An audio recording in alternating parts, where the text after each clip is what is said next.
looks like that happened in the grand finals. It is not easy, ladies and gentlemen.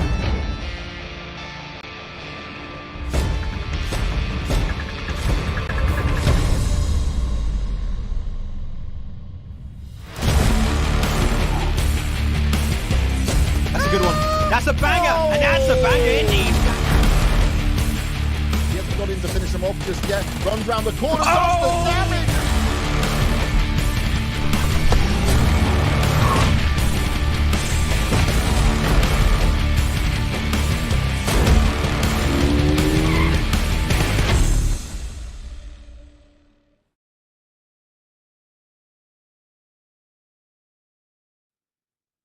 Hello and welcome back to the PUBG Mobile Pro League Africa Spring Split 2022. Of course, my name is DK. With me is Tech Goal, or aka Sam, as we will be referring to henceforth. And of course, it is the second day of the final Super Weekend. Now, Sam, a super exciting day lies ahead of us here. Exciting. I think we should call me Pixel Girl for today. Obviously, we've had an issue in South Africa with the ISPs going down, so my camera feed is not great. It hosts itself up during the course of the broadcast. But yes, lots of excitement. You don't need to see my face so long as you can hear my voice, right? I'm very stoked to see what happens today, because today is really the hard work day for these teams. Obviously, the top 16 making it through to the finals based on the points that they get during Super Weekend. And this is the final opportunity that they have to just get all the points, and that's what. Yeah, so expecting a lot of grinding to be put on that battlefield. But of course, before we go too far, I want to give a big shout out going out to Monster Energy, our official energy, yeah, there we go, drink partner for the PUBG Mobile Pro Leagues. And of course, you know, we got to get all these gremlins sorted out. You experiencing some gremlins coming through on the camera side, me failing English horribly today, but either way, we'll push through and hopefully it all improves as we make our way along the way. But yeah, I mean, yesterday, a really exciting day with two teams coming in with back-to-back winner-winner chicken dinners. And then, of course, we saw an absolutely insane performance coming through from the side of Team Umbra in that final match, picking up 20 eliminations. And, you know, it has just been such an insane day on that first day. And I don't even want to think where the second day is going to be going. I actually rewatched the broadcast just to refresh my mind this afternoon, and I don't feel like I gave Team Umbra enough credit for how much they popped off at the end there. They had a phenomenal play. Like you said, those 20 eliminations, just an incredible performance from them. And all of a sudden, I was feeling a little bit sad too that they haven't got themselves a chicken dinner during a Super Weekend. I think that this is something that was possibly deserved at that point, just from the amounts of eliminations. So really impressive from them, and I'm going to be rooting for that type of performance again today. Of course, though, on the other side, we had two teams getting their double chicken dinners, and those two teams, G3 Temper and Lusail Esports, they're both going to be wanting to add to the tally as well. So lots of very competitive play coming in, but the real story lies at the bottom of that scoreboard, right, DK? Yeah, indeed it does. I mean, we did see the players from SWAT 69 and, of course, Mad Knight putting in effort yesterday to try and rake in as many points as they possibly could find. But it showed to be a little bit of a challenge, at least based on what we had happening just yesterday. But hopefully things are looking a little bit better coming into the second day. And I'm looking to see those strategies really starting to play out now as the teams are having yet another opportunity to try and implement a few plays along the way. But also, speaking of which, we have our format coming in, just to remind the viewers that are tuning in for the first time also who our teams are. So we've got formats right there. As we can see, we've already concluded the entirety of league play, all 3 weeks of that. We are currently over in our Super Weekend. The top 16 teams coming in from the last week of league play, making their way into here. Of course, they are going to be playing it out across the 5 matches today.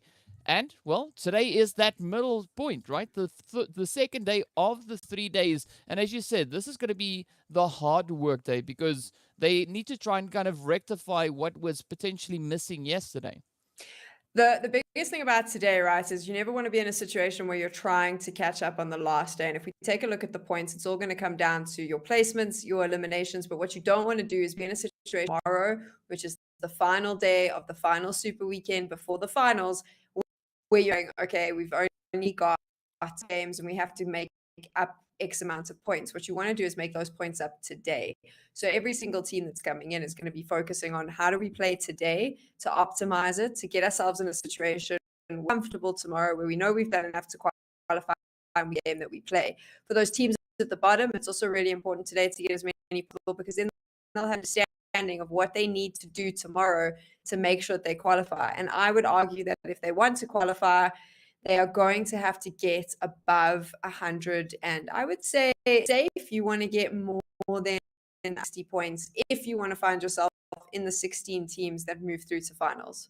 Yeah, at least at the end of the day. And that is going to be the kind of goal or the target for these teams. And we know the reason why they're grinding so hard is to try and be one of those top 16 teams that make it through into the finals. We know there were some monetary rewards coming through for the teams participating in league play.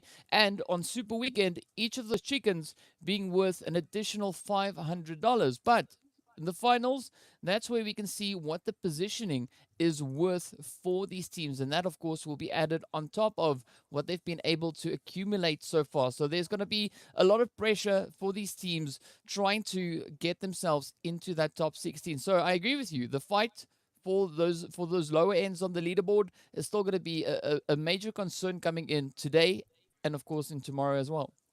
Let's take a look at those teams specifically that are going to be fighting it out to try and qualify. Of course, YONKOUS Esports and Masters Esports not competing in the Super Weekend, but still sitting in that top 16.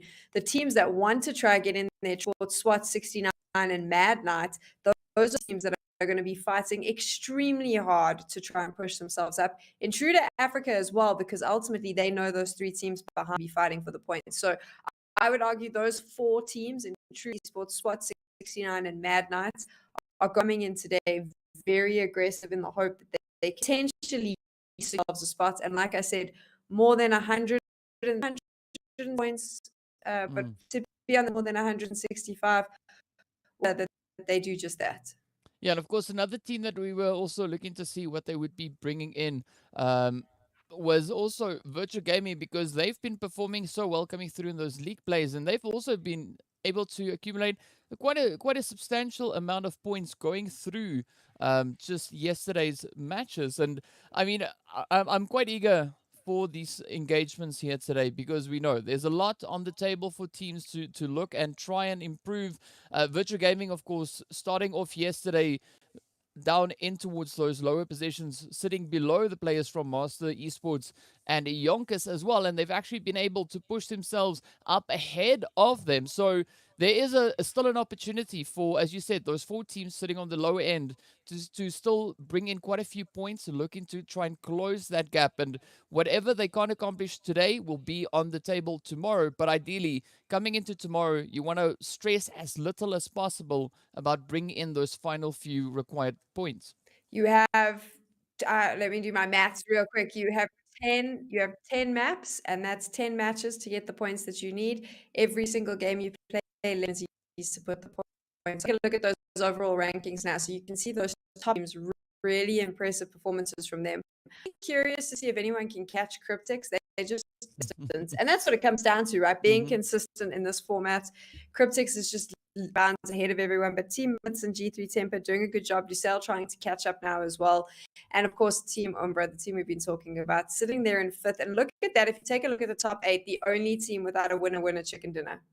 Yeah, I mean, that is it's still something I want to see, right? Because we know also yesterday Team Umbra was sitting all the way towards more that 9th position. So we can see the amount of work that they brought in and just how phenomenally that final match, those 20 eliminations alongside the placement points they were able to find, what a great thing that did for them with regards to their positioning coming in on the leaderboard. But yes, they are the only team currently sitting up in towards the top 10, not having a winner chicken dinner just yet. And hopefully today will be that day, right? 10 more games, 5 today, 5 tomorrow.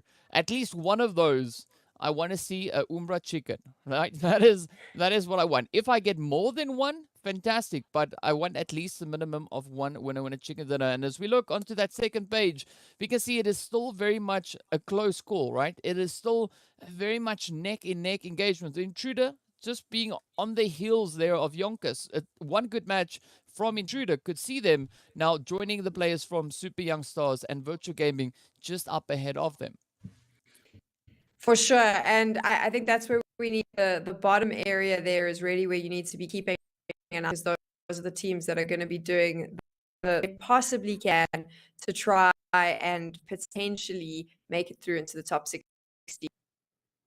Yeah, a lot of pressure. So let's have a look at that final page, the last one, to get an idea of what the point situation is coming into today. As we know, it is going to be the players from Triple Esports, SWAT69, as well as Mad Knight sitting on the final page. So there's a lot of work that needs to be put in, and the amount of work that needs to be put in, at least for Triple, is not going to be all that much, right? They're only 25 points behind where Intruder Africa currently lies. So that should be a gap that they would be able to close today in one phenomenal performance or a really consistent performance throughout the entirety of these 5 matches we have laying ahead of them.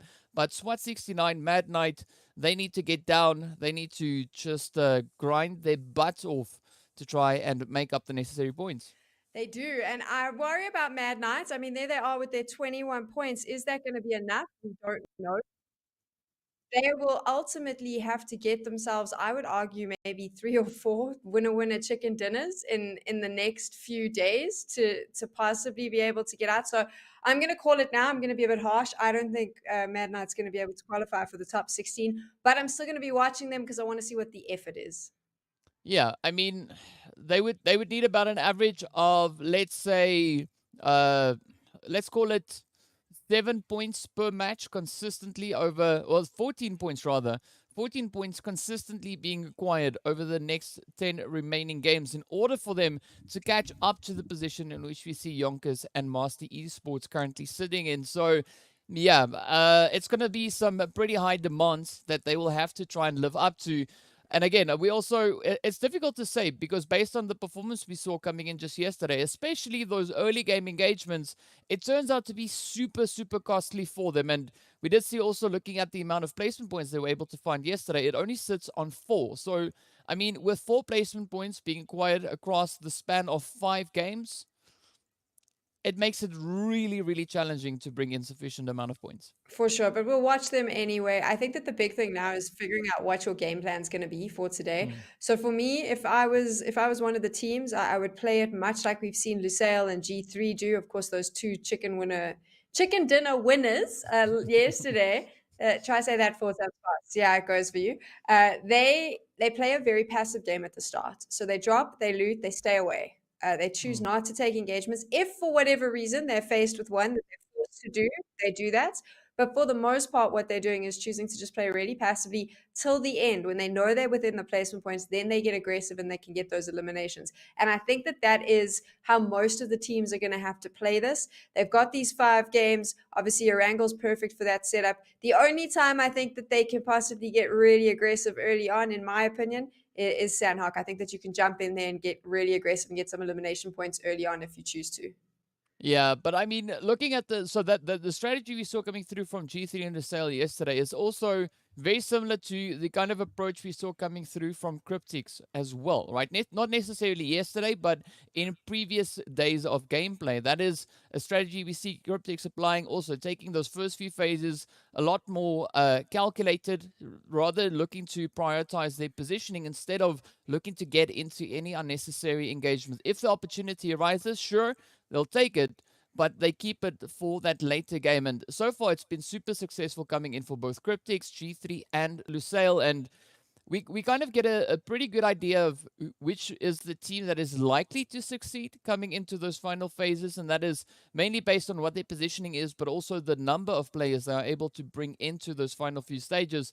But as we saw yesterday, I mean, Team Umbra came in with really strong numbers, but that didn't really work out in their favor. So at the end of the day, it also comes down to what your position is within the zone and how you take those engagements. So there's a lot of different dynamics that the teams are getting tested on as they continuously go at each other into that battlefield. And, you know, that's what's going to make today so exciting because the teams know that there's 5 less games to play. The pressure is on. And they are looking to just go on a bit of a runaway streak. At least the team sitting at the top, right? They want to go on a runaway streak with regards to those winner chicken dinners. So now we need to see Umbra step up to that challenge. So at least now, after you've rewatched yesterday's game, Sam, you understand why I'm saying Umbra needs a chicken. I understand, DK, but you know what I'm more excited about today is the zone. So I am the worst PUBG caster because for me, the most exciting zones are the ones that cause absolute chaos. I like fire, crazy nades, damage, insane plays, and those come about when we have just the most absurd zones popping up. So I know the teams will curse me for saying this, but you know what I really want? I want some crazy circles, my friend. That's what I've got my fingers crossed for. I'm the worst, I know. But also, I feel like to be the best, to qualify for the grand finals, to make it into the top 16, you've got to show that you can play under any circumstance. So we need one or two crazy circles, just to make sure that we're getting the top 16 in there, and they've proven that. I have to agree with you. That does sound a little bit let's say it sounds a little bit sadistic, right? But That's I me. get you. I get you. I would steal the name Sadicus, but it belongs to someone else in another title, so I can't. But Yeah. maybe I can be Sadicus girl. He probably won't like that, but I'd steal it. I would definitely steal it. But yeah, I agree with you. There's nothing wrong with seeing the teams really having to squirm on the battlefield, because not only does it result in really interesting and entertaining gameplay, but there's a lot of growth that comes through for the teams because they are put in such challenging situations. They have to find a way to kind of get themselves out of that, or potentially look to try that and turn that situation to work in their favor. And I mean, that results in some beautiful growth coming in for teams. And there's a lot of growth that we've been seeing throughout the entirety of the PUBG Mobile Pro League Africa Spring Split 2022, that these teams have been just pushing the envelope, right? Trying everything they can mentally, possibly, to try and increase those performances and just make it so dang difficult for any other team to bring in points. But of course, we know this is only Super Weekend. When we move into finals, it is going to take up an entirely different mindset. Teams you think are popping off now, Sam, just wait until we see the finals. It is going to be absolutely mind-blowing. The swap over, the change in mindsets, that dynamic change up, it is, I cannot wait. I love how you are so good at talking about the growth of the teams and how they're going to play. And I'm sitting here being like, nah, man, we just want some drama today. It's day 2. We can get down to, yesterday was everyone was just feeling each other out, trying to get some points on the board. Day 3 is the serious business. You know that this is your final opportunity to qualify for grand finals. Today, I want drama, I want fire, I want chaos. I'm putting it out into the universe. May the PUBG mobile gods hear me, and that's what I want. DK is just like, oh no, this is not gonna be good. Well, it would be super entertaining, but of course, the one thing I want is to give a big shout out over to Oppo. So with upgrade performance and upgraded fun, celebrate your winning spirit with a brand new Oppo Reno 6 series, the designated smartphones for PUBG Mobile Middle East and Africa Esports in 2022. Now, Sam, we also know that there's a few exciting things we have happening on chat. That was, of course, happening on yesterday, and tomorrow there's going to be a few exciting things coming in. But today, all we can do is focus on the difficulty that you've kind of wished upon these teams. And I'll be honest and say, okay, I'll go along with that because, why not? It's going to be entertaining to see what struggles the teams will have to face moving into the battlefield. And of course, we know first match up is going to be over on towards Erangel. And I'm super excited to see who's going to be stepping up. Will it be Umbra to take their first winner chicken dinner, or will we have a few of those potential turkey runs coming in once again? There's lots for the chat to talk about, but what I think they should talk about was your smooth transition from Sam's ridiculousness into that very clever Oppo promotion. So good job on that. I'm pretty sure they'll be very happy. I really love that phone, so we'll take a look. But you know what? Enough with the silliness. I'm going to put my serious caster face on. We're ready to go. Yes, indeed we are. And of course, it is the lovely Erangel land down below. Flight path starting over in Primorsk, heading across towards Lipovka. So it's a beautiful change up, looking to where the teams will have access to, particularly seeing that we've got a nice potential spot coming down on towards that Sosnovka military base. And if we learned anything yesterday, we don't want a military zone, not at all. Speak for PUBG. yourself. No. Yourself. This is part of the mental mind trickery, right? So we didn't don't want work. southern zones. We only want north. Please, only north. that we'll be super satisfied with that, and I'm pretty sure the teams will be happy with that as well.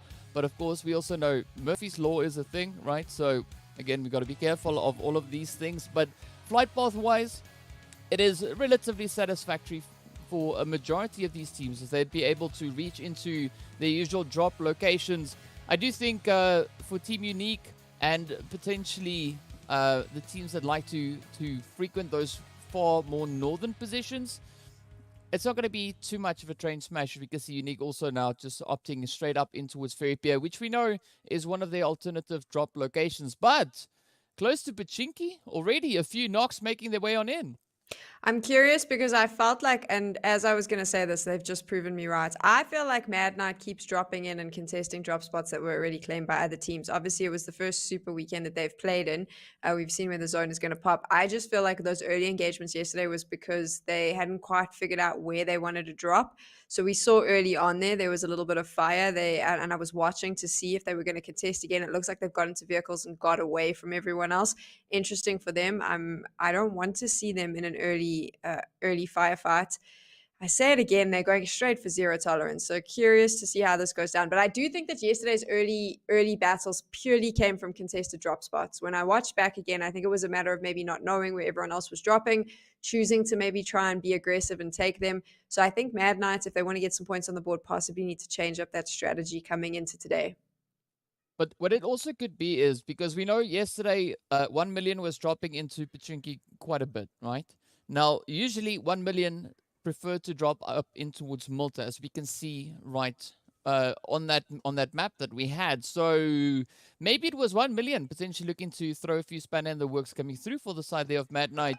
But also we know that up until the 13th of April, the PMCO registrations are open. So be sure to go check those out. The link, of course, in the pinned message in the live chat. So be sure to head on over there, click on the link, and go ahead and register your team and join us on the battlefield. We'd love to see you all step up and compete, and who knows, potentially even see you right here on the PUBG Mobile Pro League for the Africa region. A lot of growth. You know, I've been talking about growth, and I'll stick to the topic, right? A lot of growth could be brought into the scene, and already looking at what the teams have been doing in this PMPL, I think this is going to trickle out very nicely into the rest of the community as well.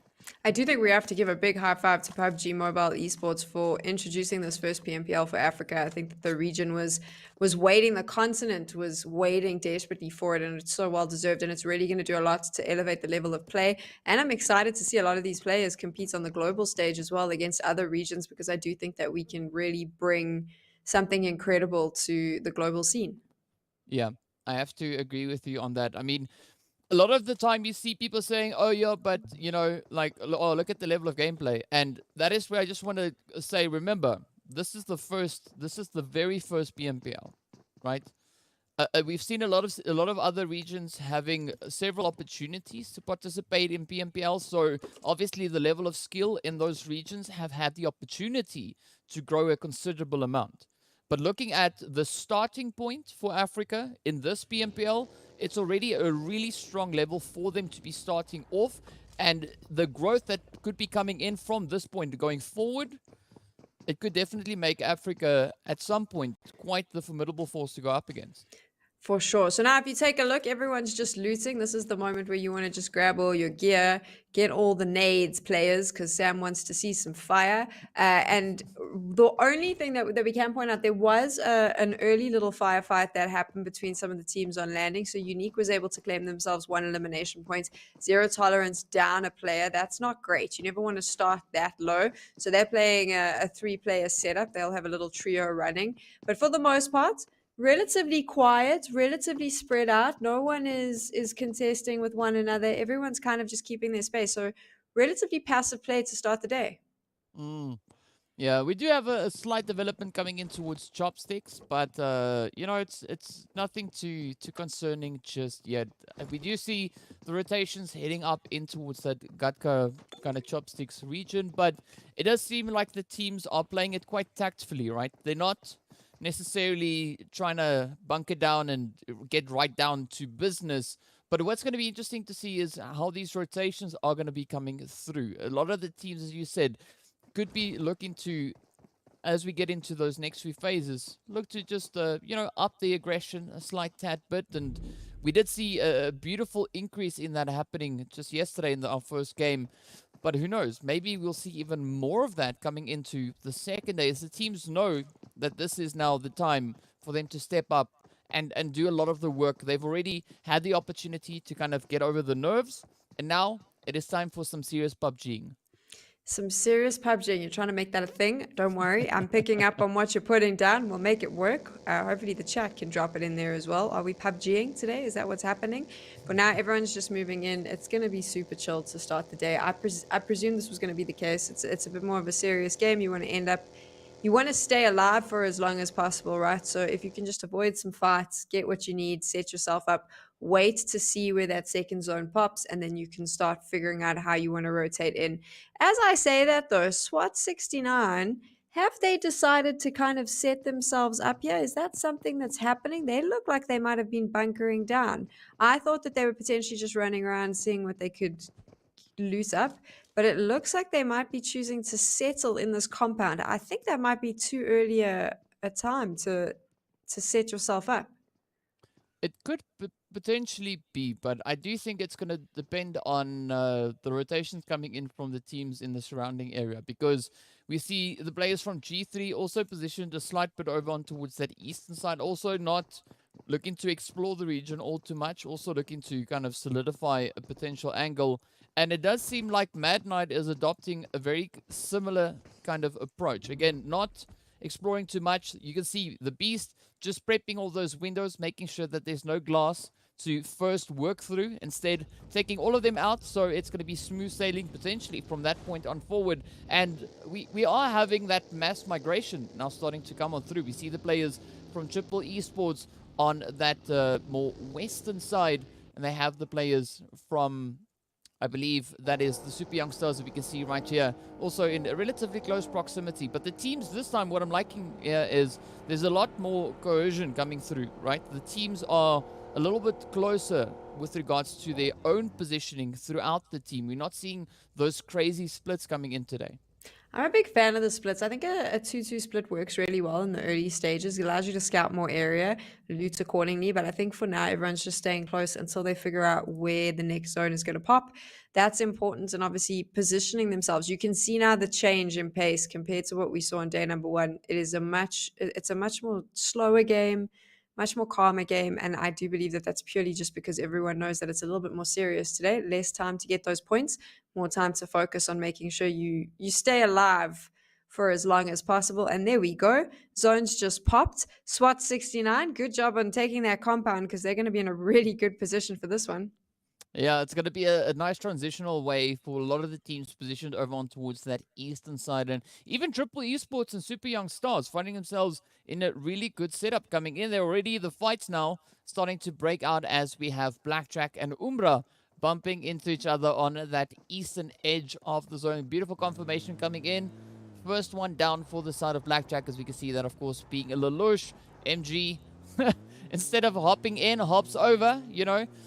Hop, there we go. Gets in and off they go, looking to push in onto those foothills of Everest. But also now we see Cryptics making their way on through, and a lot of the teams now are going to be looking for those positions. I'm curious to see who's going to try and push over on towards that more western side of zone. As we can see currently on the map, it is quite open, and there's a lot of potential positions for teams to move in and acquire.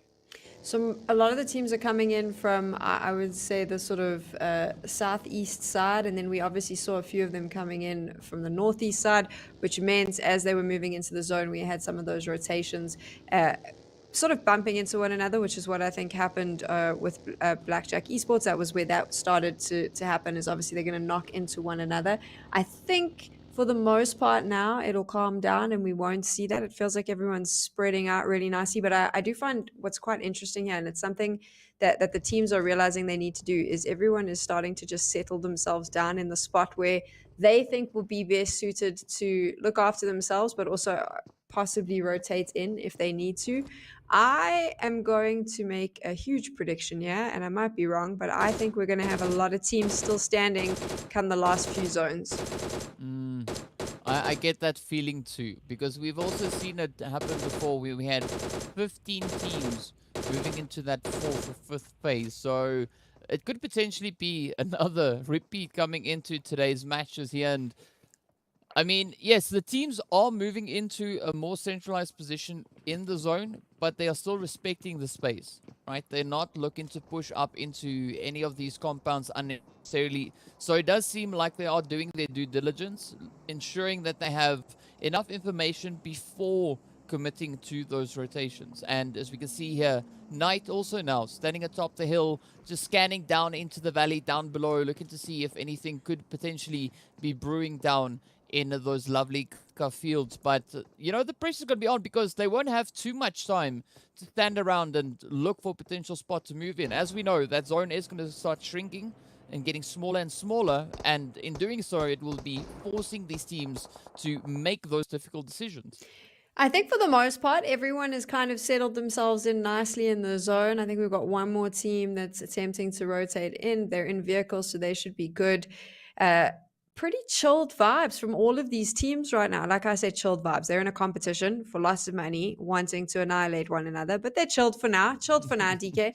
And everyone is safely, pretty much safely in. So again, it's going to come down to the end game, and I think it's going to be pretty dramatic, which is what I wanted. And there you go. Most of the teams, though, comfortable in that position. But now it's going to begin because the space is less.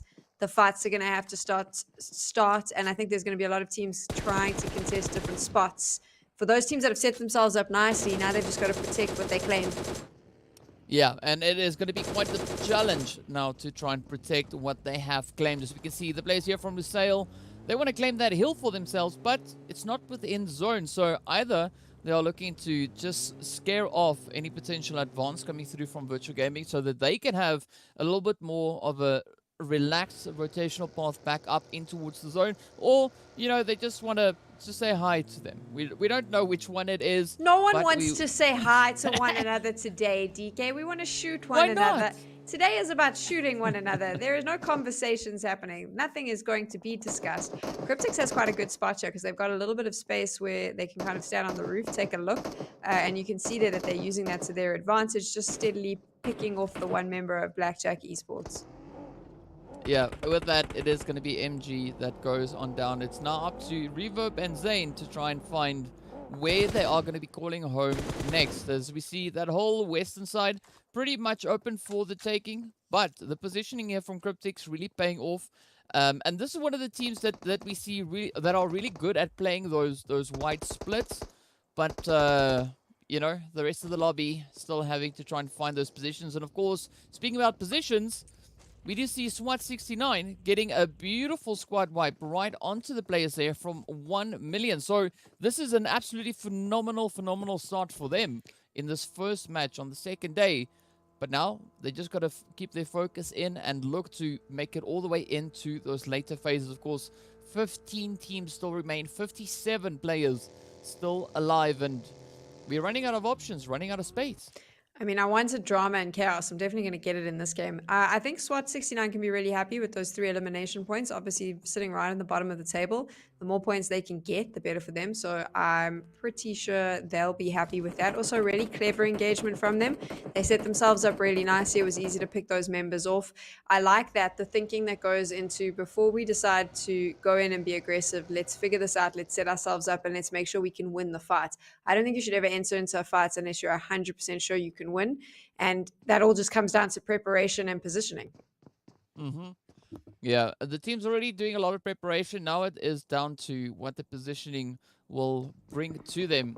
Of course, we still see the players from Slime having to push in, but now Mad Knight having to try and defend their position. Beast, we did see taking down all those windows a little bit earlier, but unfortunately that didn't really do much for them, as we see their first player now actually having to pack their bags and make their way over in towards the lobby. We also have the players from Slime not too far away with that zone, now shifting up and giving a little bit of a zone bless potentially over onto Super Young Stars, the players there from Zero Tolerance, and of course G3. But the fighting down on towards the southeastern side could now start unraveling here between Slime 4KT and Mad Knight. But ideally, we'd like to see those rotations come through, and it does seem like that is kind of on the minds of Slime here.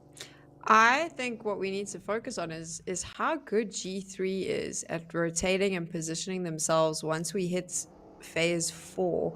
This is something we've seen from them a lot. Whenever we get to the fourth zone, they tend to find themselves in a good spot. They're very good at moving around, and I do think not necessarily that they constantly just luckily find themselves in the center. They're just very good at adjusting and moving quite quickly, and they've now set themselves up exactly where you need to be for this end game. Which, I mean, it explains why they have 2 winner-winner chicken dinners already from Super Weekend, but I would be keeping an eye out on them. Lusail as well, comfortable in there, so those 2 big teams. However, they could come head-to-head, and then it gives a great opportunity for someone else to third party. Yeah, that would be quite great to see, but things are looking a little bit tough over on the eastern side. We've got Darkness looking to roll on through. Umbra also trying to push their way on in. Blackjack getting eliminated really, really early on, all the way over on towards that western side. And it was roundabout in this region where that whole fight kind of unfolded for them. We do see the players here from Unique. We also have the team coming in from Triple Esports a little bit further down south, and even further south of that, we can see on the minimap is going to be the players there from Virtual Gaming. So I'm liking the congestion starting to come in on the southwestern side. Southeast also looking very, very similar. Still, we have Intruder and other players here from Slime 4KT with the addition of SWAT69 pulling up right alongside them now. This was all the teams trying to rotate into the zone. Blackjack Esports, unfortunate elimination for them. I think that they just found themselves in too many small fights, and eventually it just wasn't enough. They were bleeding members, kept running into compounds, going, hello, let us in, and getting shot. Moving to the next one, same thing happened, so they're now out. But now here's where these little fights are going to be interesting. So these teams are all going to be battling it out. And then if you take a look, which you can't see on the minimap, but in the northwest, you're going to have another bunch of teams coming in, so possibly battling there. Lusail and G3, though, they've set themselves up pretty. I believe what they'll do is just sit and wait for these teams to go at one another.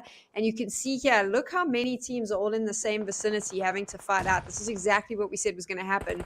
A little bit of chaos as the space has now become less. Yep, and that would be the trend for the remainder of this match. But now, Slime really trying to challenge the position. We see the players here from Intruder, but of course, Intruder not secured within the zone. So Slime potentially just looking to alleviate a little bit of the pressure coming through on their side. As we can see, Zeus now getting caught, or rather spotted out on that off angle. But now Aimer trying to also just play this position the entirety of SWAT69 positioned up ahead already. That first knock making its way on in. 3 eliminations on board for them. But of course, it is still going to be a fight coming in between Intruder as the blue zone is now starting to force their hand. They have to start rotating. And this is where Slime is just cleaning up. As we can see, knock after knock, finding its way on through. Weiss also now getting eliminated. And Aimer is going to be looking to get a few of those confirmations locked and dialed on in. Oh, with that, Raouf also now getting downed. An Intruder down to their final player. Hemo making a dash towards that position in the zone. As we see, the rest of the players coming through here from Slime.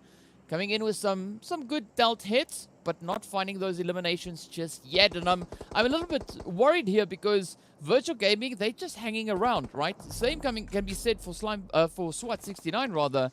And both these teams could decide to pounce at nearly the exact moment. I think that what you need to do in these situations, if you're a SWAT 69, so they're at the bottom of the hill, they need to heal up. That's the first thing that I would do. Slime is now fighting on 2 sides. Obviously, Virtual and SWAT 69 are just going to simply wait. There's going to be a bit of a pincer moment that could happen. And you can see here, SWAT 69 knows that if they just wait it out, they'll be able to go in and pick up the pieces of whatever falls with that fight. Saying all of that, though, these teams need to still move. So that's also something that they need to be conscious of. Fighting is fun, but you do have to move before the zone gets you. Yeah, you can't get too distracted. But, of course, Aimer getting a little bit focused onto the side here of SWAT69 and Team Umbra now getting sent back at the hand of Zero Tolerance we saw coming in on the feed. But up comes Aimer looking to find that final hitting blow right up into SWAT. Oh, does find Sabir. Who will be the next one? Yash now, the last defending player for the side of SWAT. But Aimer coming through with a beautiful jump shot gets the squad wipe, and with that, Slime sit on a grand total of 7 eliminations. Absolutely phenomenal start as they look to apply the pressure even more so, and they are leading the pack with regards to eliminations. I think that SWAT 69 waited too long behind those vehicles. They were at the bottom. They could have pushed up the hill.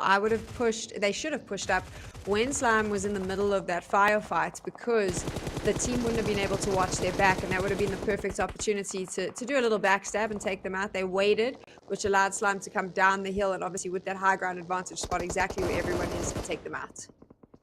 Oh, of course, now G3 are going to be looking to just tap away at the side here of Lusail. Lusail just harnessing any and all hard cover they can find. You can see Boyka down for the moment is going to be down to Wanted and Salam to try and hold up that front line. Lusail feeling a few of those devastating blows heading up in their direction. G3, however, still looking pretty grand, holding on to their compound here, and it's a good vantage point for them to be playing from. But of course, they need to be quite cautious of the position coming in from Mad Knight, who we see now finding themselves positioned in towards the northern side of zone, as that phase does take a little bit of a shift over on towards the western front. Of course, Cryptics also losing quite a few of their players, as we can see coming in on the map. But now Lusail coming under some crazy fire, as G3 is just absolutely relentless in their bombardment on towards them. They need to be careful though, because Super Young Stars also knows G3's here. So if they wait for this Lusail battle to happen, when G3 needs to now rotate in, Super Young Stars can take them out. Wow, these nades coming in from G3, Sam. These are just absolutely insane. I mean, look at the reach, finding a pinpoint position, so much so that they are able to deal with the entirety of Lusail without really having to send off a single shot in their direction. Of course, we did see the players there from Virtual Gaming also now making their way on back into the lobby. We are down to our final 7 teams.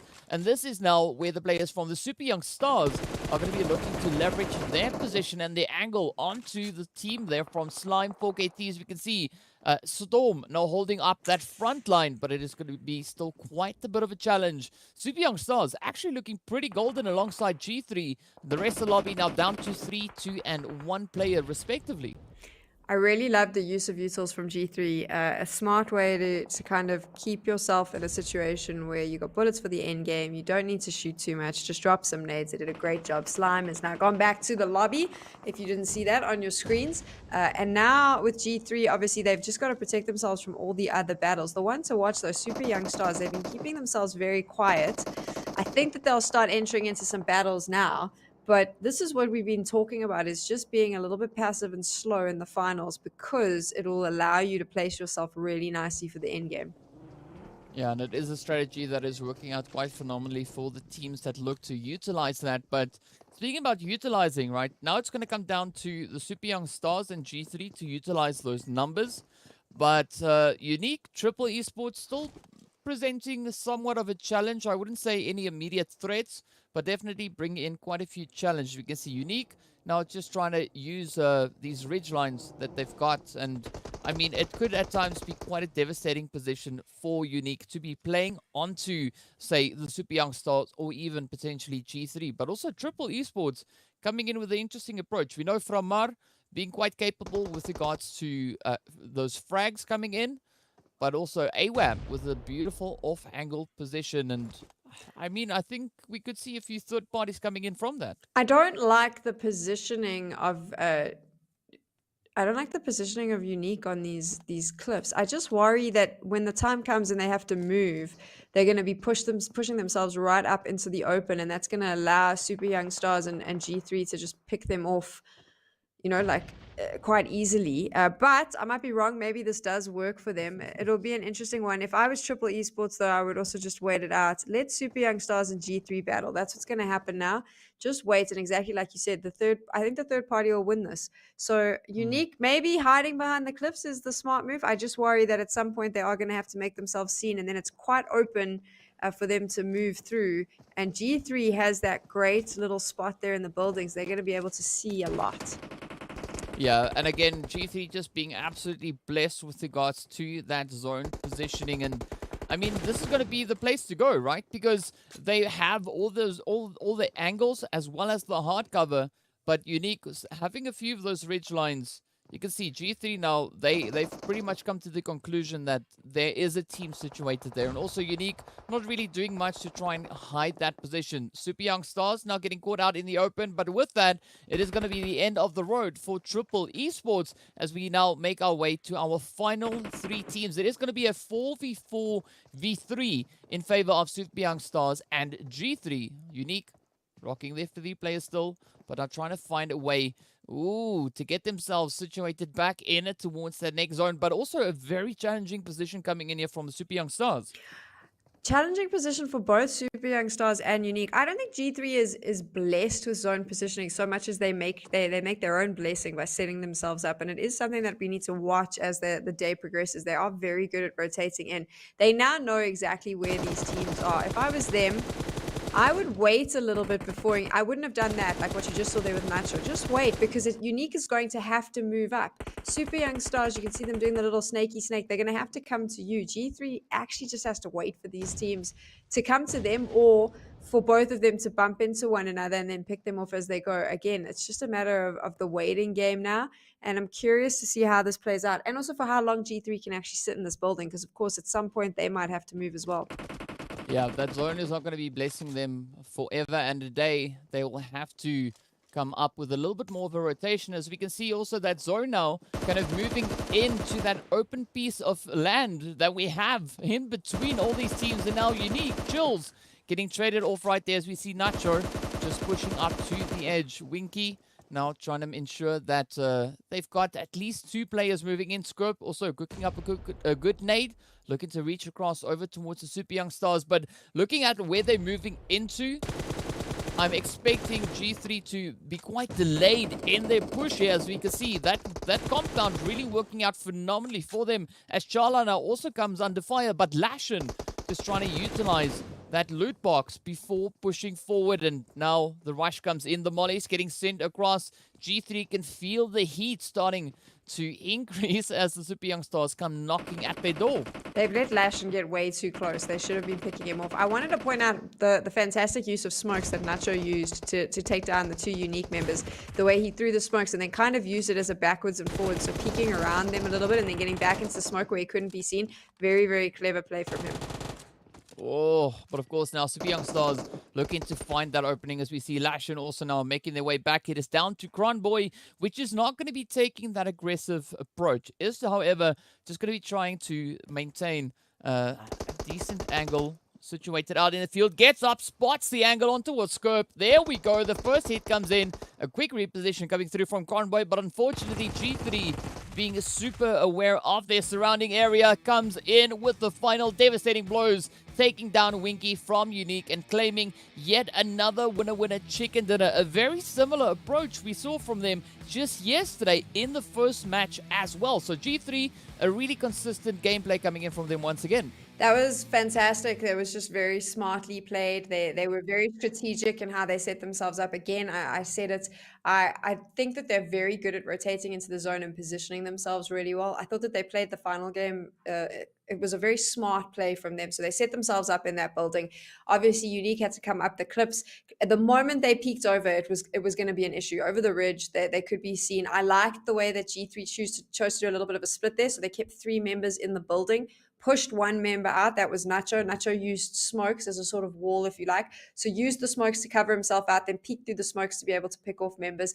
I thought that they could have maybe got rid of Super Young Stars a little bit better, but I'm just nitpicking now because they really did a fantastic job. That level of play coming in from G3 is really just right up there. And of course, being right up there on the scoreboard, that's what happens. And no doubt, this is why they're one of the top 3 teams in the competition.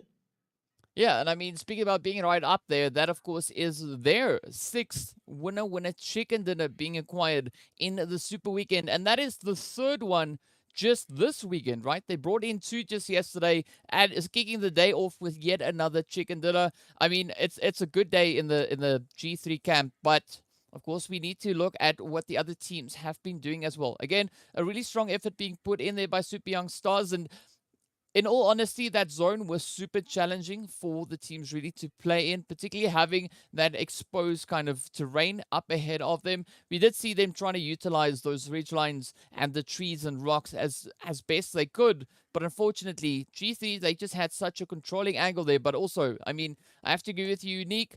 It was a little bit of a risky play playing on the edge of that cliff, just trying to ride that ridge line. But of course, speaking about the action, let's hop into a few of the highlights from the past match.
We speak a lot about positioning from the G3 side, or at least I do. And this is my new thing today is positioning. So, take a little swig of your drink. Every time I say positioning, it's going to happen a lot. There is a player, though, and I don't normally like to call out players specifically, but this player I watched yesterday and again today, very, very good at positioning, moving around, specifically in firefights, keeping themselves alive, but also making sure that they set themselves up in a really good spot. And that's Winky from Unique.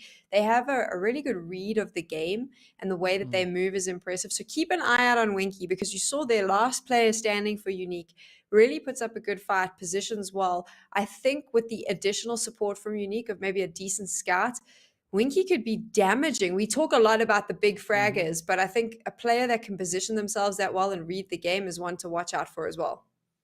Yeah, I mean, Winky definitely bringing in some really tactful performances there. But I mean, speaking about tactful performances, right? We look at our top 5 teams coming in on the match rankings here. All of them finishing relatively strong with regards to those placement points, being able to find those double digits. But what we don't see is the position coming through from the players of SWAT. We don't see them on this first page. We don't see Mad Knight sitting here, and that to me is a little bit of a worrying position to be in, but it is, however, quite satisfying to see the players there from Triple Esports rising to the occasion, because they know they are also not yet secured with their position coming through. So a good play coming in as we see those 9 points being awarded to Triple Esports for this last match. Triple Esports can be very happy with this. This is going to make a big difference for them. Obviously, they are on the edge of making the top 16 right now, so they need a couple more days like this. Unfortunately, 9 points is not going to be enough. They need to start aiming for the 10, 13s if they want to move up, but it is going to get them closer to where they need to be. This is your top 8, though. If you take a look at the bottom of the table of this matchup, this is where the problems start to show. Mad Knight only clocking 3 points. That's not enough for them. SWAT 69. I actually thought that they'd set themselves up quite well, but just wasn't meant to be their game. It is PUBG Mobile. That's what happened. So only 3 points for them. Doesn't really matter. For most teams, you can have 1 or 2 bad games and you're okay with it. But when you're SWAT 69 and Mad Knight, where you're still sitting in the double digits versus the triple, you can't afford to have any games like this. You need more points on the board, and that's going to be sitting heavy on both of these teams. Yeah, I think we can say the same, therefore, Intruder. Yes, they are already sitting on the triple digits, but they are the gatekeepers of top 16, right? They are the team currently positioned up in towards that position. So they're going to have to keep their pressure building as well. And starting it off with 3 points, okay, it's not the worst amount of points, but still, ideally, we'd like to see that being pushed a little bit further, because there's still that position, that slot moving into the finals that these teams are fighting for. And I mean, looking at Triple Esports' performance coming in on this first match, if they keep up that consistency and looking to bring in even more points other than 9, I do think we could potentially even see Triple Esports overtaking Intruder. Intruder needs to just make the gap between themselves and everyone else a lot bigger. So they do need to focus on getting those points. I mean, every team needs to focus on getting points, if we're honest. But strategically, Intruder needs to have some big pop-off games. The teams, obviously, that aren't currently in the top 16, they need the big games. Everyone knows what's to play for. We saw the change in map number 1. We saw the tempo change, the passive start. I think we're going to see a lot more of that as we continue throughout today. Yeah, hopefully to see a lot more of that. And of course, we want to give a big shout out going out to Monster Energy, our official energy drink partner for the PUBG Mobile Pro Leagues.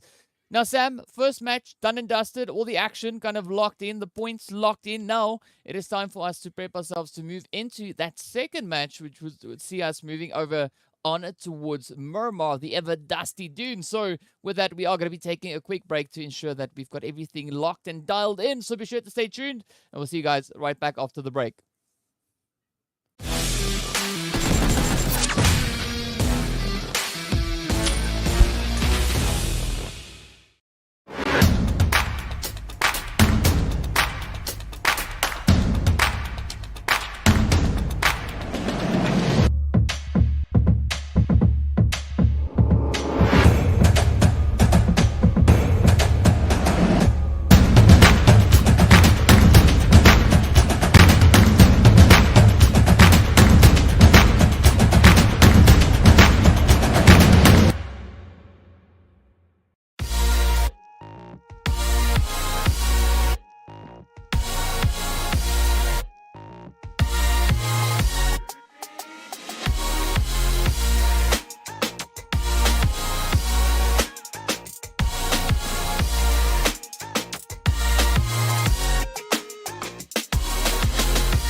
Hello and welcome back to the PUBG Mobile Pro League Africa Spring Split 2022. You're on the desk here with me, DK and Sam. And of course, already, first match done and dusted. G3, no surprise, yet another winner chicken dinner being brought on by them. A beautiful start coming in for G3. But now, Sam, my question is, do you think on Miramar, we're going to see G3 coming in with yet another winner chicken dinner? If I'm not mistaken, they did that yesterday. So yes, maybe it could happen.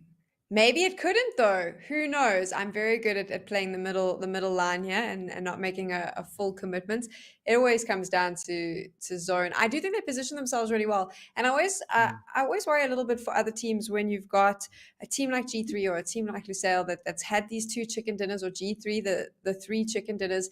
There's a certain level of confidence that pops up now. So obviously you're feeling good because you're winning. When you're feeling good, you're more focused, you're playing better. That confidence can really give you the edge, and you can just improve and improve and improve. So that can be a little bit nerve-wracking for the teams around them, because when you're feeling that confidence, for some reason, our brains just work this way. Your aim suddenly is a little bit better. Your positioning's better. You're just feeling a lot better. So G3 is a big threat as we move on to Miramar, and a team that everyone needs to worry about. But there's some other really good teams in the mix. Maybe Umbra can finally step up and get their chicken dinner, and that's something that I'll be looking out for as well.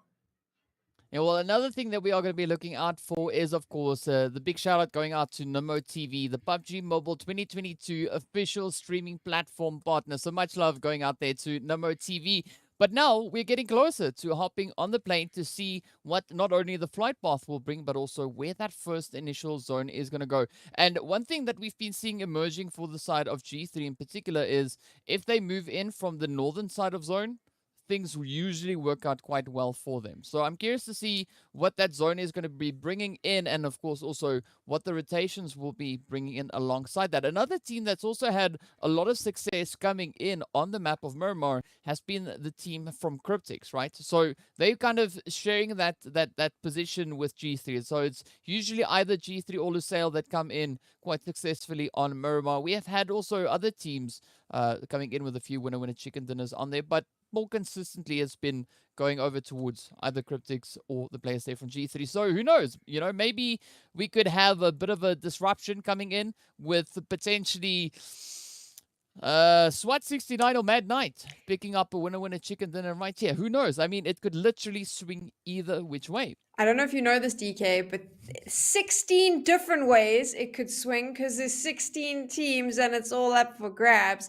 Cryptics, we haven't seen get a chicken dinner now for this particular super weekend, but they've had a really strong performance, consistent throughout. And I mean, that's why they're sitting on the top of the leaderboard, right? They just play a really good game. So it would be nice to see them take home a chicken dinner in the final super weekend if they finish on the top of the tables. We'll have to wait and see. 15 other teams, though, they're feeling a little bit hungry as well. Yeah, and of course, we'd love to hear what the viewers are thinking. Please let us know on social media. You can head over onto Facebook and Instagram.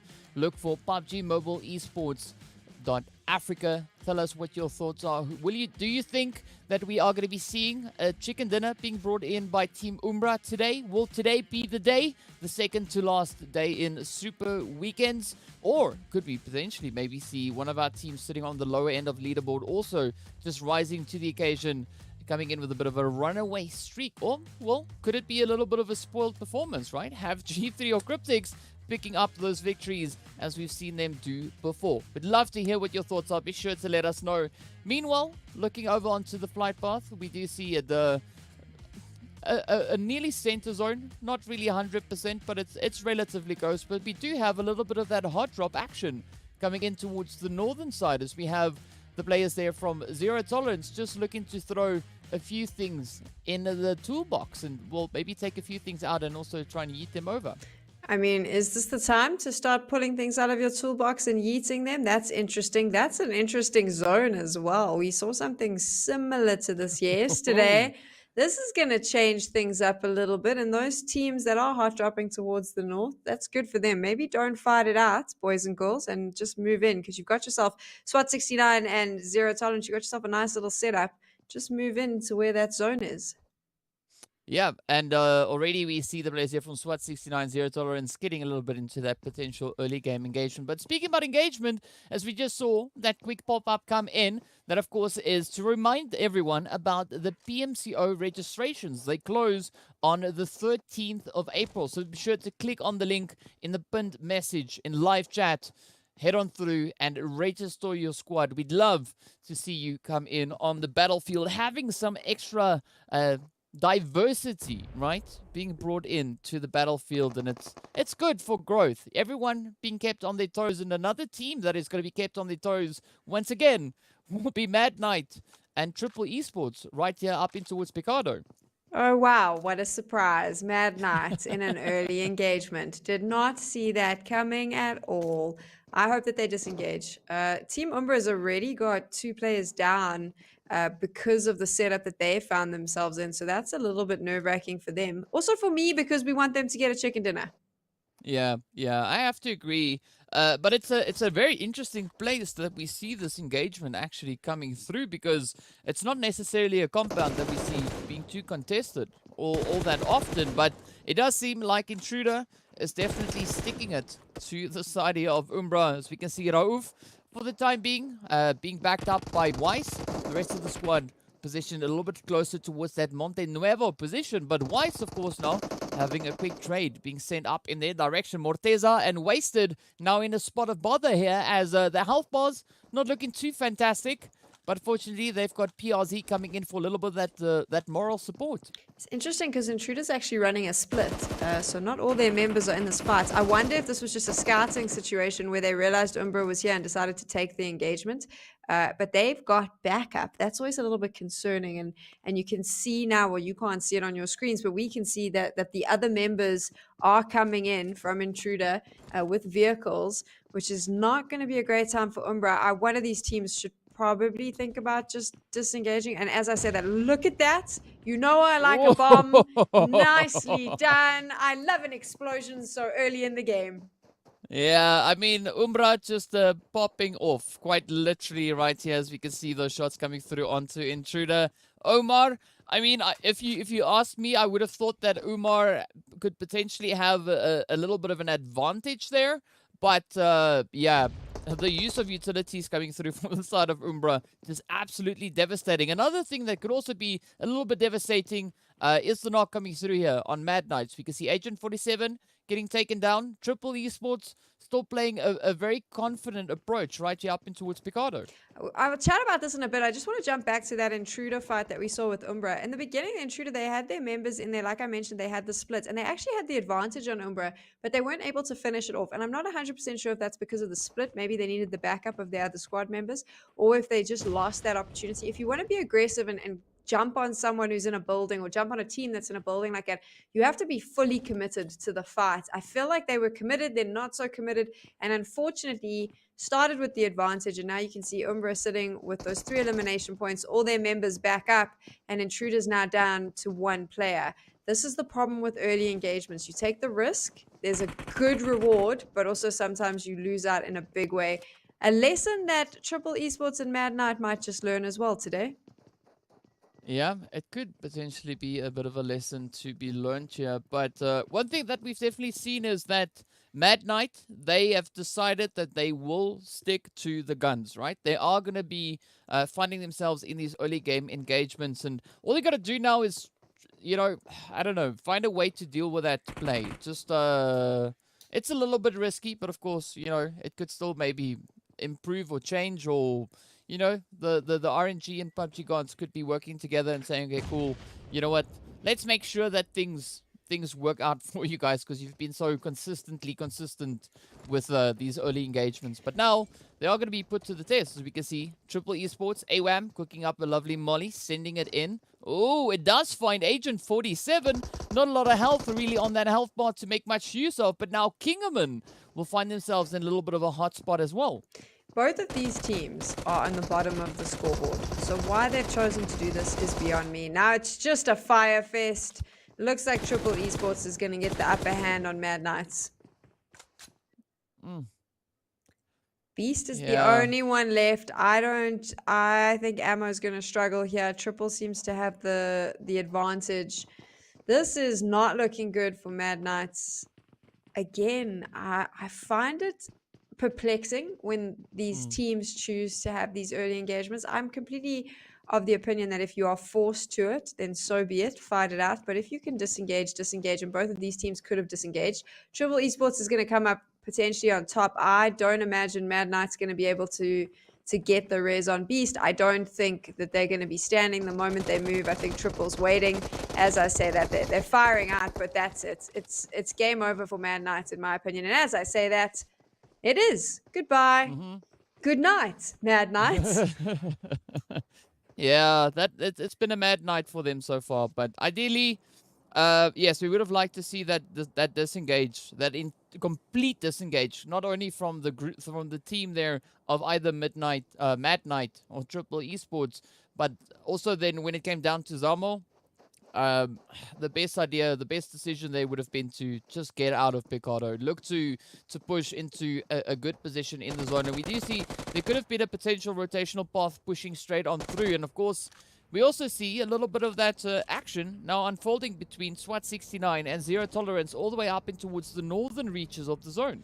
It's curious that they haven't really moved much. I think that they've been engaged with one another, but now the zone is closing, so they're going to have to move. I think Zero Tolerance is just trying to clean up the SWAT before they make the move. That must be the plan of action there. But that battle is now happening within the blue. I see a couple of their members jumping into vehicles. Obviously, they've realized that maybe the fight's not worth it. Obviously, not a lot of damage right now from the blue. You don't have to worry too much, but you don't want to waste precious health and revives and things like that when you could potentially just move and prepare yourself for the next zone pop. I have to agree with you on that. They definitely have to try and get their butts out of the danger zone and look for a little bit of a more secure position elsewhere. Now, of course, another team that is going to be looking for a more secure position elsewhere is going to be the players here from Super Young Stars, who we see now rolling up behind Umbra. But Umbra, of course, quite reactive here, really just laying down the crossfire and being able to pick up a few of those eliminations along the way. And I mean, I'm a little bit worried now for Charla and Lashin, as they've already lost 2 of their teammates. Look at that zone, though. It's really forcing everyone to play a little bit tougher, right? Obviously, when you've got the water in the mix, it makes the space a little bit less. So it is going to force a lot more engagements, I think, than the teams would want. You'll notice that a lot of the higher-up teams, when I say higher-up teams, the ones that are higher up on the overall scoreboard have been somewhat quiet through this exercise. You don't really hear from them much, which is smart. G3 is already finding themselves in a good central position. You know that they're just good at rotating in, but the teams are going to have to come into contact with one another a little bit sooner than I think any of them would like, courtesy of the additional water on this zone, which is good. This is what we wanted, a little bit of fun. Make you work for your points on Super Weekend. That's what we're talking about. Yeah, we want it to be sweaty, right? Because it's a bit cold, right? So we want to see that sweaty action Only coming in through. South Africa, DK. It's warm everywhere else. Yeah, but in my argument, it spans across everywhere, right? So because it's cold here, we want to see that sweaty action come in because it will help to keep us warm. And of course, Hemo is going to be feeling that pressure come through now, being completely isolated and caught in between the crosshairs of the players here from Darkness, but also the potential rotation coming through here from G3, as we can see Nacho just exploring the region a little bit, just trying to get a bit of a lay of the land before making any one of those, any of the next rotations that could be coming through from them. But I gotta agree, having such a large section of the map or the next zone being over in towards that water region does present quite a few challenges, but I'm curious to see just how far west, or how far east rather, the next shift is going to take us, because if it moves to the islands on the eastern edge, that's going to be something that I definitely have not seen much of. I don't think it will. I think the final circles have to give you as much playable area as possible. So I'm going to hazard a guess and say it won't shift over there. What I really liked that we were looking at there was Darkness's position on the high ground there. They had Whiskey had like just the most fantastic aerial view of pretty much everything in their surrounds, giving them a good idea to scout, and he can actually see a lot more teams moving around where he was. So a really good move from them to use that space and use what areas they've got to the best of their ability. This is going to be interesting. I think a lot of teams are going to have to do this now, just set themselves up in a higher spot so that they can see who's coming in and where they're going. And as I say that, you can see Virtual Gaming is doing just that right now. This is clever, just because it allows you to have a better idea of like I said, where people are, but also if you know the game well, which every single team here does, they're professional players, you have a better idea of how they plan to move. Yeah, and I mean, with regards to moves, there's still quite a few that needs to be made. Umbra and Triple gonna be fighting it out over on this western side with the addition of potentially Virtual Gaming to that southern section. But it does seem like Virtual Gaming prioritizing the setup into the safe playable area before potentially getting involved in any of these engagements. And that could be a really cool, really good decision being made there from them, as it is a little bit of a gatekeep coming in. But look at that. We move even further east. I mean, one, I need to be fired because I was like, there's no ways they'll pop it in the east. They need playable area. And obviously, what do I know? Fired. That's it. I'm done. You are 100% right. This is a mean zone. Again, the amounts of space that these teams have to play with is less and less. It's just forcing far more engagement so early on as well, which is good. This is what I said I wanted. Now I feel bad for everyone. Intruder Africa has just taken a leap right back into the lobby. This is going to get messy very fast. Yeah, speaking about Messi, we have Impala being nearly center zone, so it is going to be somewhat of a city finish, but Thor not even going to be focusing on any of that, as the shots come through straight on towards Shadowin. And with that, the players from Umbra have now been reduced down to 2, as we see PRZ and Morteza making a quick dash, ready, getting themselves out of the blue zone. But now comes the challenge, right? Because we can see the path ahead of them moving into zone with a heavily congested Impala lying in wait. So ideally, maybe they'd be rotating a little bit further on towards that slight northern side, a little bit more on the true east of where the zone currently is. But, you know, up north, things are also looking pretty cray-cray, right? We've got the players here from Unique and Slime having a beautiful back and forth exchange with Storm trying to apply the pressure, while Plaza comes in swinging from the side with Slyke and Winky now feeling the pressure. But unfortunately, we don't see Chills and Scope being there to try and provide some of that additional and needed support coming in. Slime was really clever. So you see how they had some members on one hill, the others on the second hill, and then there was a situation where Unique, specifically Winky, there was stuck in the valley. So you've just got two sides picking at you. You got to choose where you're going to shoot, but it doesn't really matter because there's someone else on the other end shooting at you as well. So that was a really good move from them. This is going to pretty much be what we're going to see for the rest of this game, is these quick, ugly fights as everyone tries to position themselves up nicely. It's going to get big. It's going to get messy. If you're a team and you're smart, you want to just wait so that you can jump in third party. Let people give up their positions. Look here, though, super young stars sitting in that valley. Blackjack Esports got the high ground advantage again. This is where it's dangerous, because if you're smart with your utilities, you can really just cause a little bit of chaos, set them all on fire, force them to move up into the road, and then pick them off because you're sitting in the buildings. And look, they've actually got teams on either side of them as well, so difficult for them. This is going to happen a lot with your rotations. A lot of teams are going to find themselves in these situations where they're kind of forced to stick in a valley, sit behind a vehicle, and hope that someone else gets rid of the team facing off against them. As I say that, it's what I said. Super young stars were stuck. They just had nowhere to go. The moment they picked up, there were two teams on either side that were going to see them. Yeah, that's almost the epiphany of a rock in a hard place, right? But for this time, it was a truck in a hard place. So it's almost there. It's just Miramar lingo, but, you know, whatever. The team's now looking onto that zone, taking a bit of a swing, going towards that more northwestern side. So this is a good position, particularly coming through for Darkness, as they have possession of the compound on that eastern side. But, Sam, it's going to be absolutely crazy with the amount of congestion coming in now from the southern side. I want to take a look at that, but also SWAT 69 going out to the zone. So they'll be finishing on 0 points. That is not something you want when you're sitting on the bottom of the table. Curious as to how that happened as well.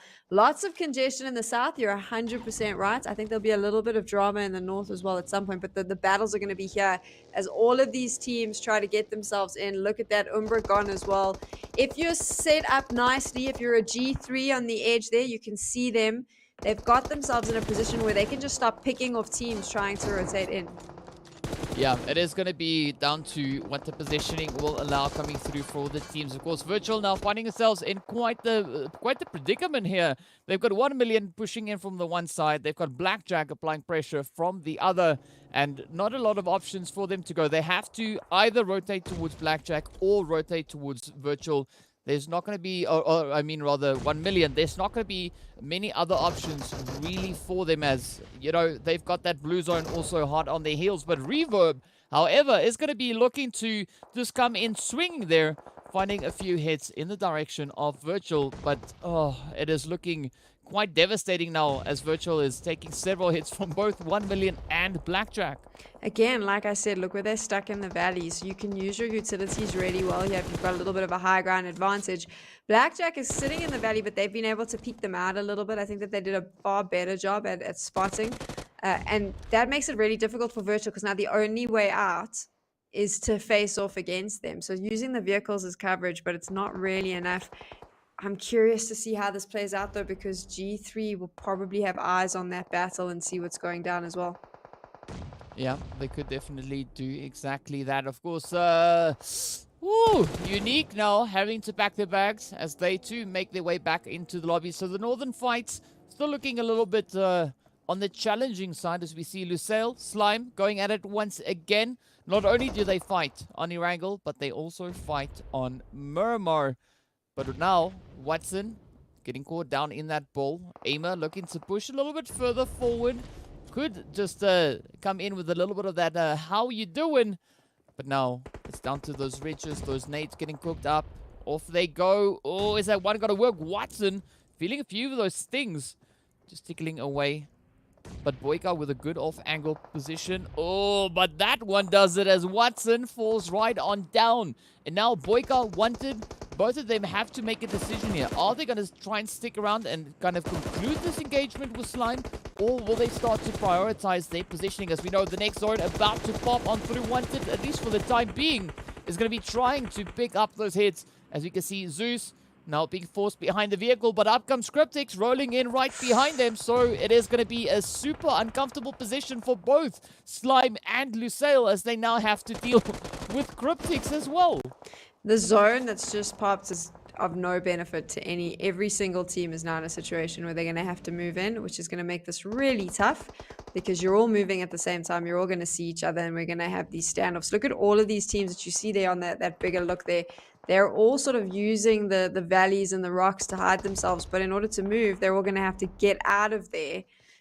And to get out means you need to show off where you are. So this is going to be interesting. I like Cryptic's use of utils here. I'm a bit like, they've done a really good job of, look at that, take out Slime. There were lots of bombs and bullets, but I do think the utilities worked in their favor. Yeah, I mean, Cryptics, they're a scary team. Once they start building momentum, there's not much that can really stop any of those advances coming through, particularly looking to see that they are also now rolling up from that northern rotation. And with that, the shots come in, Lusail getting sent on back. So this could also be quite the favorable performance coming through from Cryptics, as we already see them sitting on 9 eliminations. But I want to point out, Triple Esports, they're still alive, Sam. Sitting on 6 eliminations. Yes, they're down to AWM, but they are still in it, right? Top 6, good placement points being awarded now alongside the 6 eliminations that they've already been able to find. So this is, again, another good performance coming in from them. And, I mean, this is where I'm starting to get a little bit worried about Intruder, SWAT, and Mad Knight. I agree with you. I just think that they take early engagements. If AWM can just keep himself alive, let all these teams fight it out. They're all rotating in. It's going to be a bit of chaos. Just keep hidden. Stay out of the stress. Wait till the final 3. Don't make this your problem. Let everyone just battle, which is exactly what's happening, because they're in close quarters now. There's not a lot of space to bunker down. You can see everyone's trying to figure out where they want to be, but we're going to have a really close battle between the final 6. All right, so now the shots finding their way on in. Dexter managing to pick up a beautiful elimination there.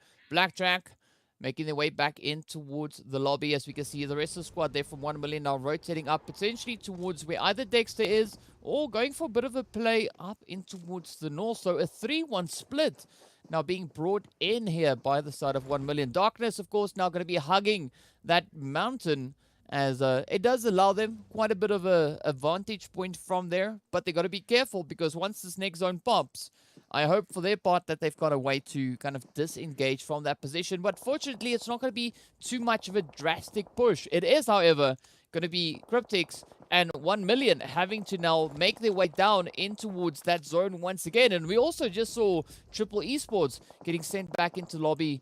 That was either in 5th or 6th place. So some good placement points being awarded to them alongside those 6 eliminations. But Sam, now it's G3 Darkness holding zone. It's going to be 1 million and Cryptics having to push in. Oof.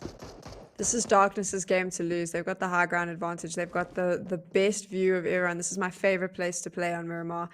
They have everything they need to potentially win this. The question is, are they going to be able to? Well, only time will tell, but so far it does seem like 1 million is going to be taking their aim onto the side there of Cryptics. You can see Senke, Lazy Boy both getting put down. And now Carry Boy also just quickly trying to pop into that vehicle, just trying to keep it at a safe distance. Marshall with a beautiful off angle, a little bit of a delayed rotation coming in there, and I do think that could be quite a big brain play coming in for them. As you can see, Marshall now starting to open up. Oh, coming in with that very surprised assault on towards Knight, but Knight now having a good idea of where Marshall could be situated. Now being quite cautious. Marshall also just assessing those sounds. Sends out a pinpoint accurate nade. That was phenomenal. But of course, phenomenal. up goes Black Lost. Marshall. Oh, will he be able to deal yet another devastating blow now? Marshall's use of the nade there was just, it was gorgeous. Phenomenal, gorgeous. I was just so well done. Someone just pat him on the back. I don't know. Shake his hand for me. That's where I'm at. Really well played. Cryptics was also trying to get onto these cliffs, which is where Darkness was kind of set themselves up. I think Darkness has now moved around a little bit, still playing off the cliffs, but you can see Cryptics is trying to get the same spot because it is the best vantage point for this final game, just because everyone has to come to you and it's easy to pick them off. I just wonder if they realize that Darkness is just around the corner. Yeah, quite a bit of enlightenment could be finding its way on towards them. But which way it's going to go, we don't know just yet. We do, however, see Dexter just holding up right in front of Carry Boy there, just trying to potentially outlast the carnage and the barrage of utilities. Also, G3 now quieting down on the approach, right? We see them down to 2. It is going to be 6, and Flacco holding on to that southern position. And I do think they are just waiting to see where this next zone is going to be popping into, but they do have a lot of hard cover to really move up quite dynamically through the available space there. And as we can see, that zone taking a little bit of a shift over on towards the west once again. And this is where it's going to be carnage, because no one is in zone. Everyone has to now rotate out. The problem is G3, when they rotate out, is going to get spotted by either Darkness or Cryptic. Darkness and Cryptic can kind of just watch everyone move as they move. They can wait till the bitter end and pick off teams as they try and get into the zone. So this is going to be very curious to watch. I don't know if that's the case or if Darkness is going to attempt to move. As I said, that you can see exactly what has happened there. 1 million has obviously been taken out. It looks like Darkness has decided, you know what, it's not worth sticking this out. We're going to move, and we're going to move fast. Cryptics, though, choosing to stick it out a little bit longer. So we'll see now which was the big brain play. Well, yeah, it could either swing in favor of Cryptics or it could swing in favor of Darkness. Who knows? It could even swing in favor of G3, seeing that that is our final 3 remaining teams. Darkness, however, looking pretty strong with regards to their numbers, but I don't see a lot of those angles really pointing towards Cryptics just yet. So they are, however, focusing on towards G3, and the same coming in from Cryptics, as we can see Carry Boy trying to pick up that trade-off towards Flacco there. Six guard also just trying to play this one quite cautiously, but I'm worried that Darkness is not looking behind them, as we know Cryptics are positioned right there, and of course Lazy Boy is going to be cooking up the first of several nades that could be finding its way right towards Darkness now. Cryptics has made a decision to move off that high ground. I think they've decided to to start the shift. They realized they have to. Using some utils to try clear out darkness. Didn't quite get the touch on target that they wanted. I wonder if the next one's going to do just that. Let's see. Doesn't do any. Oh, does a little bit of damage. There we go. Nicely done. Marshall can jump down now. Takes the shot. Is this going to be an opportunity for them? Nicely done, Cryptics. Oh, such a beautiful play coming through from the side of Cryptics, but I am worried for Darkness because they didn't seem to be paying too much attention to that northern position, and Cryptics now just capitalizing on that. As you can see, Tornado, Manuel, both getting knocked right on down. It turns to Momin. Flacco also getting traded off, but down. It is now to the final remaining hopeful for Darkness, G3. Also feeling the grunt of the carnage as they now have to pack their bags and make their way back in towards the lobby. Moment trying to raise up the team in a very exposed position. The utilities come out. Oh, and with that, the hits continue to fly. The final blow now about to be dealt here, and it is going to be the end of the road. Moment quickly managing to recover a little bit of health, but it was inevitable. Cryptic stepped up, took that winner chicken dinner again. A very, very satisfying performance coming in from the side of Cryptics. Satisfying. It's a fantastic performance coming in from the side of Cryptics. Let's talk about the moment that they won that game. It was the moment that Darkness chose to remove themselves from the cliffs and move down. Obviously, they needed to rotate into the circle. Cryptics chose to stay up there later. And you remember I mentioned that big brain play. I was like, this is whose favor is this gonna work in? Worked in Cryptics' favor. Darkness moved down. Cryptics saw where they were, was able to set that up. You saw that attack, that beautiful nade into the shed, was able to start attacking players, dropping them. G3, not 100% sure what was going on, didn't see a lot, but Darkness, Cryptics kept some members on the cliff in the interim as well, so they could see the G3 movements. And that was honestly the decision to stay on the cliffs for as long as they did, in my opinion, won them that game. Phenomenal performance, phenomenal plays, and of course they are the top team at the moment for PMPL Africa with points, and they just showed why. Yeah, I have to say, I have to agree with you. It was a really fantastic performance coming in there from Cryptics. Just the way that they played the high ground and played their position, it was beautiful to see. But I would have liked to see Darkness put a little bit more awareness in that northern direction, because when we looked at them, they were focusing solely on the approach coming through from G3. And I do think that was kind of the downfall. Had they utilized their numbers, but also their positioning to scout in as many directions as they could, just bringing in that situational awareness, I do think things could have taken a little bit of a different turn there at the very, very end. But, you know, it's all locked in. It is what it is. What has happened, and the cookie has crumbled. Of course, G3 walking away with that beautiful winner chicken dinner, adding on to that, and that now being their 6th chicken. So we see 4 of our teams, the top 4 teams, all of them sitting on 6 chicken dinners each. Do you think that Darkness, I mean, I'm going to go back to this because it's curious for me. Do you think Darkness knew Cryptics was behind them on the clips? I'm not 100% sure. We might get a little bit of a better idea having a look at a few of the highlights. So let's hop straight on in and we'll see you guys right back afterwards.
I was really impressed that I actually don't think Darkness knew that Cryptics was behind them on the cliffs. I think that they thought Cryptics was in another position, which gave Cryptics the upper hand and ultimately won them the chicken dinner. But we'll have to speak to the teams to find out, because at the moment we're just guessing. Yeah, it does seem like Darkness wasn't fully aware of that northern position, but of course, you know, c'est la vie. Let's hop into our match rankings to see how many points the teams were able to bring on through, and well, we make our way straight over in towards the overall rankings. We can see Cryptics sitting right there, still at the very, very, very, very, very top. Now just increasing the lead on second place by over 100 points, 103 points ahead of second place. That is just disgustingly crazy seeing that play. Already those 6 chicken dinners for the top 4 teams as well. That is also just pretty insane. Umbra close to break up into 300, 5 points away from that position. As we look over on the second page, it is still very much neck in neck, at least between that 12th position and then, of course, from where we see Intruder. But Intruder having a little bit of a challenging time bringing in the required amount of points to really get that jump ahead of Master Esports and, of course, YONKOUS as well. I think what Virtual Gaming's done is really good. They've added quite a big buffer between themselves and Masters. Masters and YONKOUS now competing this weekend, so they're going to be watching very closely that some of the other teams don't move up. I think Virtual Gaming making sure that they have a bit of a buffer is going to potentially secure themselves a spot in the grand finals. That's at this moment in time, I'd argue that position 14, 15, and 16 is up for grabs if you are looking to make your way into finals. I think Virtual's possibly done just enough to make sure the buffer is big enough. But if you look on this side, these are the teams that we're watching, because these are the teams that really want to get in. Triple Esports, 134 points. Still not enough, but if they continue with the consistency we've seen, it may actually be just enough for them to push into the top 16. Yeah, that is definitely something I think that could be a possibility for them, because Triple Esports really doing quite a bit of work here today, right? They've really been getting down to business, and if we look at the points being brought in from them in the match, we see they came in with those 12 grand total points. Of course, Cryptics just being absolute beasts once again, right? It is so satisfying to see that, but it's not even surprising anymore, right? Cryptics dropping a 30 bomb once again, 17 eliminations alongside that winner chicken dinner. Insane stuff. But also the efforts being put in by Darkness. Yes, they made it up into that second position, walking away with those 6 eliminations and a grand total of 18 points to accompany that. This is really impressive from Cryptics. Obviously, you've got a chance to watch them through all the Super Weekends. This was my first Cryptics winner chicken dinner. So first time I got to see them really pop off. We're talking a lot about the top there, but look at the bottom. This is not good for Intruder, Mad Knights, and SWAT 69. They all walk away with 0 points from that game. These are teams that desperately need the points. So any game where they finish with nothing it's not good, DK. Yeah, because that only means the amount of points that they will have to try and acquire in the coming games just gets so much more. We know starting off the day that SWAT had, for instance, to look towards at least 14 points per match for them to try and catch up with the position we see YONKOUS and Master Esports sitting in. But now with, not a lot happening, they're running out of matches. We've already concluded 2 of those, so the amount of points that they'll have to bring in is going higher and higher, and I don't know whether or not they'll be able to consistently get, an absolutely insane amount of points. It is, however, my opinion, going to be super challenging coming in there from them. But, we also, speaking about something that is, however, not challenging, is Oppo, right? So with upgrade performance and upgraded fun, celebrate your winning spirit with a brand new Oppo Reno 6 series, the designated smartphones for the PUBG Mobile Middle East and Africa esports in 2022. Now, Sam, Miramar, done and dusted. It was beautiful, and at least you got to see what Cryptics does when they step onto Miramar and things just work out beautifully for them. But of course, we've got 3 more matches to go, right? Next up, heading straight over into Erangel once again. I'm curious, do you think we are going to be seeing a little bit of a change up coming through into that? Nope, I think everyone's going to play it exactly the same because there's too much on the line not to. Well, there you have it. Of course, we are going to be taking a quick break. So be sure to stay tuned, and we'll see you guys right back in a short few minutes.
Hello and welcome back to the PUBG Mobile Pro League Africa Spring Split for 2022, Day 2. And of course, we are heading into our third match. Already we've seen the players from G3 and of course Cryptics coming in with their respective winner chicken dinners, with Cryptics on an absolute runaway again. 17 eliminations to their name. Just such a beautiful play coming in from them once again. But now, as we make our way towards Erangel, it is time to see what team will now step up to the challenge and potentially be picking up one of these winner chicken dinners. But before we go anywhere, of course, we got to give a big shout out going out to Monster Energy, our official energy drink partner for the PUBG Mobile Pro Leagues. Now, Sam, match 3, second Erangel of the day. Where would you not want the map to go, the zone to go? Not military, DK. Look, she can be taught, right? She can be taught. There we go. I have to agree with you on that one. And I mean, looking at the flight path, that could be a bit of a potential play coming in with the zone not going down to military base. Of course, we are starting all the way up in towards the north. We can see the lovely shooting range just down below. So that means we are heading directly down south, and almost a beautiful cut coming through that center zone. Of course, Pachinki being crossed over there as well. But this time around, I want to see where Mad Knight is going to be going. Will we see them drop Pachinki once again with a bit of that potential congestion or, you know, sweaty action coming into them? Or will they have the entirety of Pachinki all to their very lonesome? But I want to see, in all honesty, Intruder, SWAT, and Mad Knight play for the long game in this match. Agreed. We're not here for a fun time. We need to be here for a long time. And they need to be singing that in their head the whole way through. Yeah, that's some good truth. You know, some deep facts. Deep facts. Right there. Not here for a fun time, here for a long time. I just swapped a very popular party saying around, but I'll take it. Deep facts, DK. That's, yes. You make me sound way smarter than I am, and I'm okay with that. I'm trying to get a feel for... There's already a little bit of an early fight happening there, not between the teams I was worried about. Mad Knight seems to have stayed away from any drama already in their vehicles. Who is having that fight over there? Oh, yes! Thank so disappointing. You, PUBG Mobile gods. DK might have been right. Look at that. Yeah, you see, if you do this long enough, you figure it out, right? So you just got to say what you don't want, and that's what you get. So, well... We've got a southern zone. We have been blessed with some beautiful southern action coming through. But yeah, this is where a lot of the grind will now need to be put in by the teams. We can see already Super Young Stars and Intruder making their way into their usual kind of position on towards that more southern approach.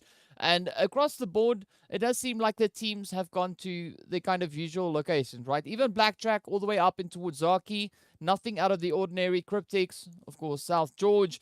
But we do have a little bit of a pressure potential play over on towards that Eastern Bridge, with 1 million dropping down alongside G3 and now looking to get back up in towards Malta. G3 normally, what we saw yesterday was them dropping down onto military, so I'm surprised that they a similar sort of spot, but they chose to go straight to the island, choosing not to do that. They're going to have to cross the bridge. I would worry a little bit about that. I think that there might be a little bit of a fight about to happen down that side, though, based on where we see the teams all dropping.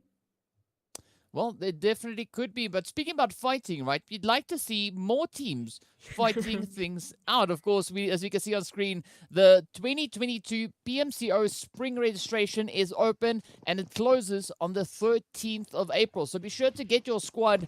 Click on the link in the pinned message in the live chat. Go ahead, register your squad, and potentially we could see you making your way right here into the PMPL in the future. But speaking about future, it is going to be a potential dark future coming in now for 1 million, as we see G3 now full sending their way on towards Black Lost.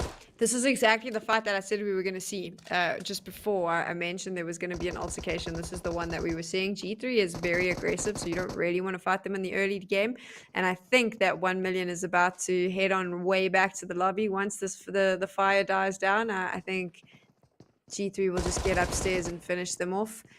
This is not nice for 1 million. This is not a nice way to start the day. You've got a teammate trying to come in that side, trying to see if he can rescue his team. If I was him, I would move away. I wouldn't even try rescue. They're all gone. Do yourself a favor. Run away. E-Flex, run away, or go back to the lobby. I mean, that was obviously the decision you made. Yeah. I mean, it was a tough decision to make. So either award those points to G3 or award those points to Intruder, just waiting on the opposite end of that bridge. Or and don't cross the bridge. Just, your teammates have just told you they're all dead. Don't try go fight. Don't avenge them. They're gone. Save yourself, friend. Save yourself.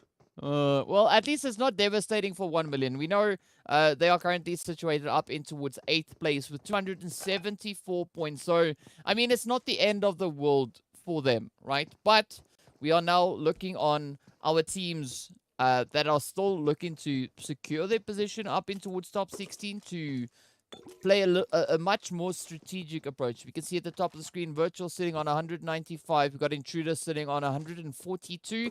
They are still 20 points, about 20 points away from catching up to potentially YONKOUS and then, of course, also the players there from Master Esports. But I'm pretty sure that Masters and YONKOUS are breathing a slight sigh of relief, at least for now. At least for now. I'm curious if Darkness once again knows that G3 is breathing right down their neck in the little kerfuffle that they're going to have very soon. But we actually are now focusing on Slime. They're just running around trying to loot as much as they can, figure out where they want to go. For now, it's just teams, I think, trying to get as much gear as they can and then waiting potentially to see if they need to start getting onto the island itself or if they can stay on the mainland. Yeah, and another team that I'd like to see a good play from still is going to be Umbra, right? We want to see those chickens come in. I've given up. I gave up. DK. No.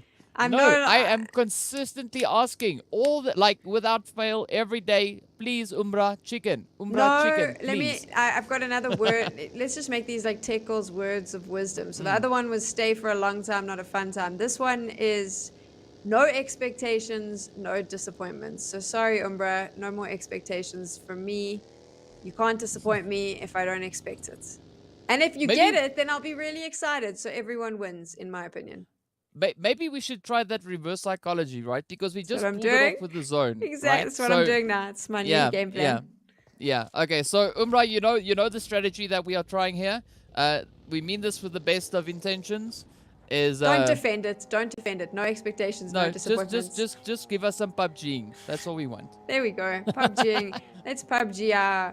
Let's PUBG. And also, while we're doing some PUBG, we're going to add a little bit of sim racing to the mix because this is my favorite. There we go. Lusail just giving us a little room around the track. I like a little additional sim racing added to my PUBGing. Yeah. It's a very nice I mean, car. it's almost as satisfying as IRL, but it kind of. It's not satisfying. It's not nearly as satisfying as IRL. But okay, fast cars in real life are better. But it's all right. Yeah. It's okay, DK. I'll give you that. If you think fast bikes are better. Fast bikes are better. I've explained my situation with bikes. But look at this: Triple Esports and Mad Knights both driving out. Don't fight with one another right now. Intruders and G3 also battling. They've kind of got this weird battle happening right on the bridge of military. So I think that they're just fighting for that space now. That could get a little bit messy for them very soon. Unique here also this is the battle I'm talking about. Both of these teams want to own this bridge because they know that if the circle shifts south, this is the prime spot to get some elimination points, right? So you this is a fight for ownership more than anything else, in my opinion. But for Intruder, it's also a fight for points because we know they are chasing points. They are trying to get out of 16th place and push into like 14th, 15th position. And one way that they could look to accomplish that is by potentially trying to deal with this threat coming through from G3 and, claiming the bridge as their own. But, there we go. That side of the bridge now being utilized. We don't really see that happening all too often since the new addition came into these bridges. But, Intruder could potentially maybe find a good angle on this. We can see those nades getting sent out. Boom! She goes right onto Buden. Flacco also getting picked up along the way. Beautifully sent nade coming in there from Weiss. And now all the pressure turns to Nacho. But this is when Intruder wants to tell Nacho that you know, this is Nacho Bridge. Can we But of just course, talk? Nacho gets that. Can we just talk about how smart Intruder played that? The way that they set that up, they knew exactly what they planned to do and how they planned to dominate on this space. So good job on them. It looks like we've lost a team. Zero Tolerance is out. They are gone. The second one of today. And G3, one member standing, could be the third team to leave us. It's a possibility, definitely. And now, also, Triple Esports are going to be looking to farm a few more points, but they're going up against the side of Cryptics, and it's going to be a challenge. It's not an impossibility, but it's going to be a challenge. They have to stay super attentive of everything and all these potential angles. But of course, ideally, we'd like to see them now get their butts in zone, because there's only 30 seconds or so remaining on the clock. The pressure is going to start mounting, and we know prioritizing the rotations is sometimes a little bit more favorable than trying to get into any of these engagements, especially as we see Cryptics now just leapfrogging their way forward here. It's going to be some ugly fights as everyone tries to get onto island, because Umbra's pretty much holding the one bridge. Intruder has the other. I'm not sure if they're going to leave that. If they were smart, they would hold it, because everyone is trying to get in. It's going to give them the perfect opportunity to get some elimination points, pick them off. So these rotations are going to be super important, because everyone's going to be coming into the same space at the same time and is going to have to fight it out. Let's see what Cryptics will bring. We've got Lazy Boy just trying to peek those windows from Mar. Feeling the pressure starting to mount. Of course, the blue zone would be bringing in its own pressure as it is starting to close on through from Mar now, trying to just outlast the potential onslaught coming through. As you see Marshall, Lazy Boy, Senke, Carry Boy, all of them now getting ready to breach that top story. The flames now just quickly dying down, but up comes the rush. Down it goes from Mar.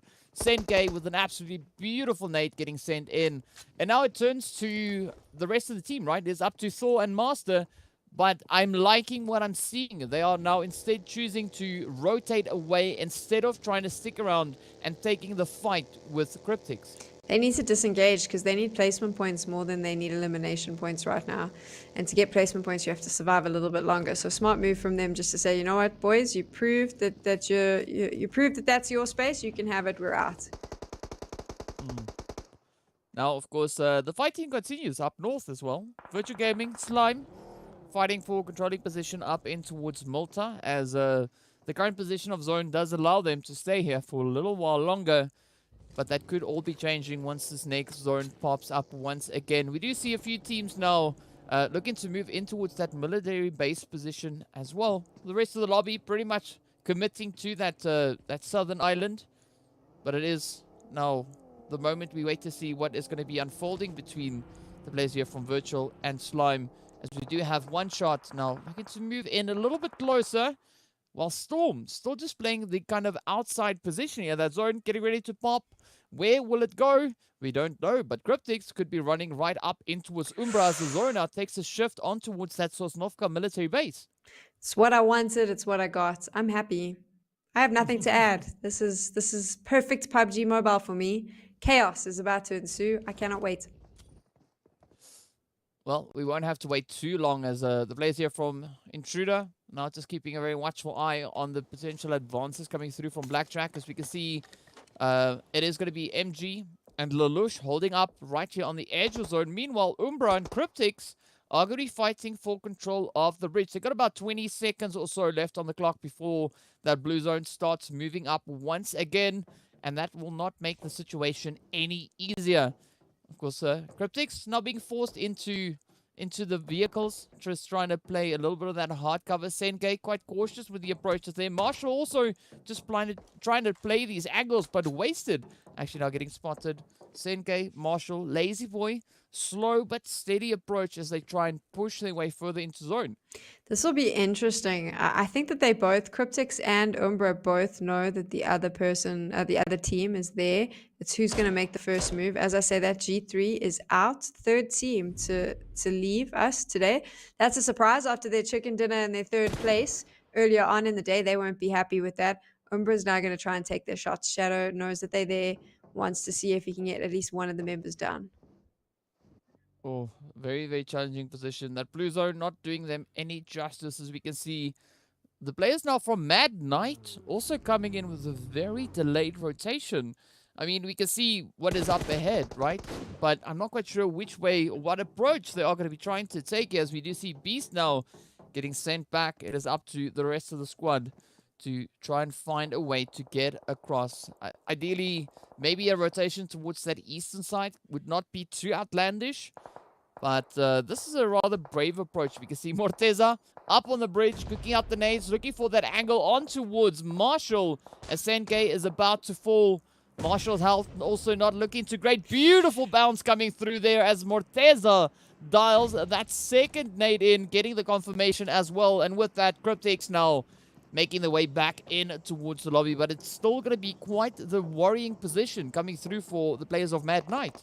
I do think Umbra needs to move. I understand why they were staying there. It's a little bit of elimination point hunting, but they need to move with the zone closing in the way it is. And if they move, it'll give Mad Knight space. Saying that though, I wonder if Umbra is going to attempt to wait it out so they can take out Mad Knight. You can see on the complete other side, same situation on these bridges. There's teams that are here knowing that they can get a little bit of a points buffer or boost, if you like, if they just wait for those teams that left their rotations late and are now trying to come across the bridge. Don't really have another option, right? This is you're gonna have to fight it out, and it comes down to who just has the upper hand advantage, and it is going to be the team that was on the bridge first. Yeah, and well, of course, they need to try and conclude these fights as swiftly as they can. As we know, Blue Zone hammering away at the health bars, but so is One Shot over on towards the side there of Slime, trying to pick up those eliminations. Lusail now having to pack their bags as the damage is just way too much. It is also now for Slime down to Zeus and Aimer. I'm not quite sure whether or not they're going to be able to make it back into zone successfully. Meanwhile, down on towards that military base position in the zone, or rather on the edge, we see the players here from SWAT 69 and Unique now coming into a little bit of an altercation here, but a 2-2 split now being brought in by the side of Unique. We see Winky and Slyke on the more northern side, with the rest of the squad positioned elsewhere. And this could be quite the favorable play now, potentially brewing here for Unique. But they need to try and find a few of those eliminations onto SWAT, as we can see. SWAT 69 now starting to sneak their way on in, but looking up in military base, it's not going to be an easy position to hold. Have I told you how much I love military circles yet? Have I said it? Have I said it out loud? Never. Oh, this is just my favorite type of PUBG, which is not fair. Virtual gaming, they're saying goodbye now as well. Look how quickly these teams just go down, because it is so difficult just to get into the space. For the most part, everyone is finding their way in. The rotations are working, but there are certain teams that are just positioned in a far better spot. So it is gonna, I think, come down to who got themselves set up as nice as they can. But look at just from Intruder, where they're sitting. They've got 6 elimination points. That's going to be really good for them. They needed this desperately. And if they can stick it out, this might just be for them. Some teams just nail the military circles. I'm starting to wonder if Intruder's one of them. Yeah, it could potentially be. I mean, so far, I gotta agree. 6 eliminations looking pretty good. The numbers, not too fantastic, but it's not the end of the world. As we can see, that rotation now quickly coming through. It is going to be a little bit of a risky play, as we have Darkness also rather well established on towards that more southern side. We can see a very split up approach, but that is great for them because they've got a controlling position coming in on that southeastern side. So no one really there to contest that position.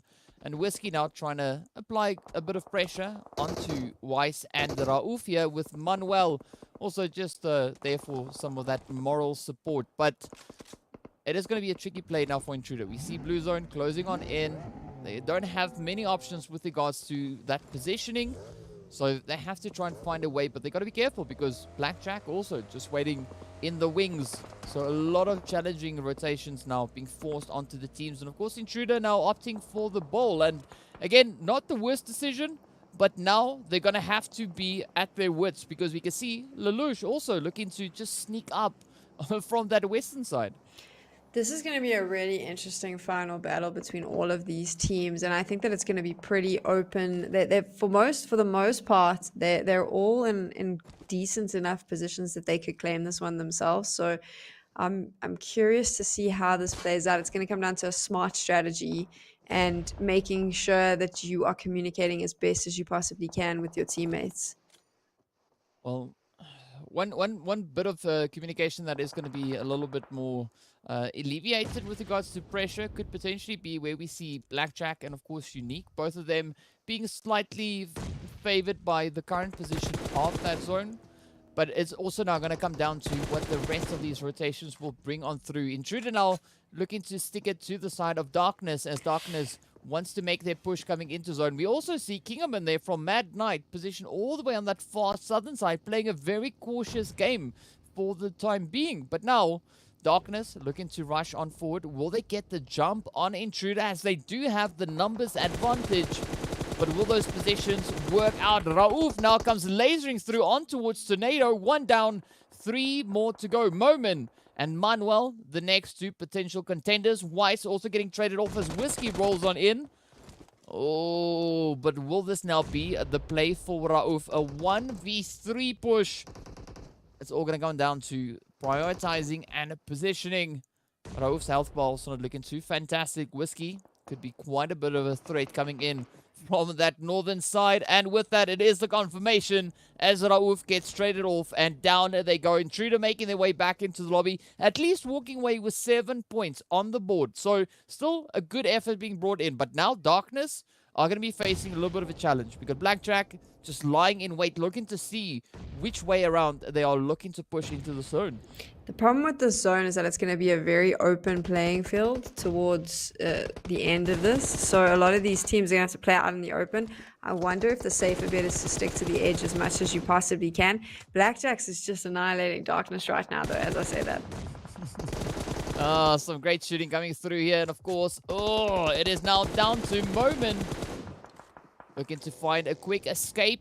Just trying to make their way down the hill. But again, not a lot of options remain, because we got a lot of these positions already occupied by several teams. And Momin now opting to use the vehicle as hard cover, but it is going to be quite a challenge, not only for Momin, but also the recoil control coming through here from Lelouch. But fortunately, the shots come through, and with that, it is going to be end of the road for Darkness. Also, we did see the players there from Mad Knight making their way back into the lobby, down to only 5 remaining teams now. Unique holding on towards that western side. We see the players here from Super Young Stars still trying to get themselves situated within the zone, with Chala about to make it into the safe playable area. But the pressure is going to be on, because SWAT 69 also looking relatively good. They still have all 4 players up. They've got a decent positioning, but now it's down to what that rotation will bring on through, because there's a lot of pressure now being applied by Unique and the Super Young Stars, as well as Blackjack. Can Umbra win a chicken dinner when they've only got 2 players standing and everyone else came in with a 4-team squad? They could, because, well, I don't see why not, but it's all going to come down to all these positions work out. Of course, now we see Joker rushing on forward onto Unique. But a quick response coming through, as you can see those hits now just lasering in. Wow, beautiful exchange back and forth. Unique and Super Young Stars now down to 1 and 2. But with that, it is going to be the end of the road for Unique, as that the damage just is way too much for them to cope with too comfortably. And now Blackjack looking pretty golden, sitting on a full squad over on towards that eastern side of the zone. A little bit of high ground also working out in their favor. And this is where things are going to get quite challenging now for SWAT 69 and the Super Young Stars.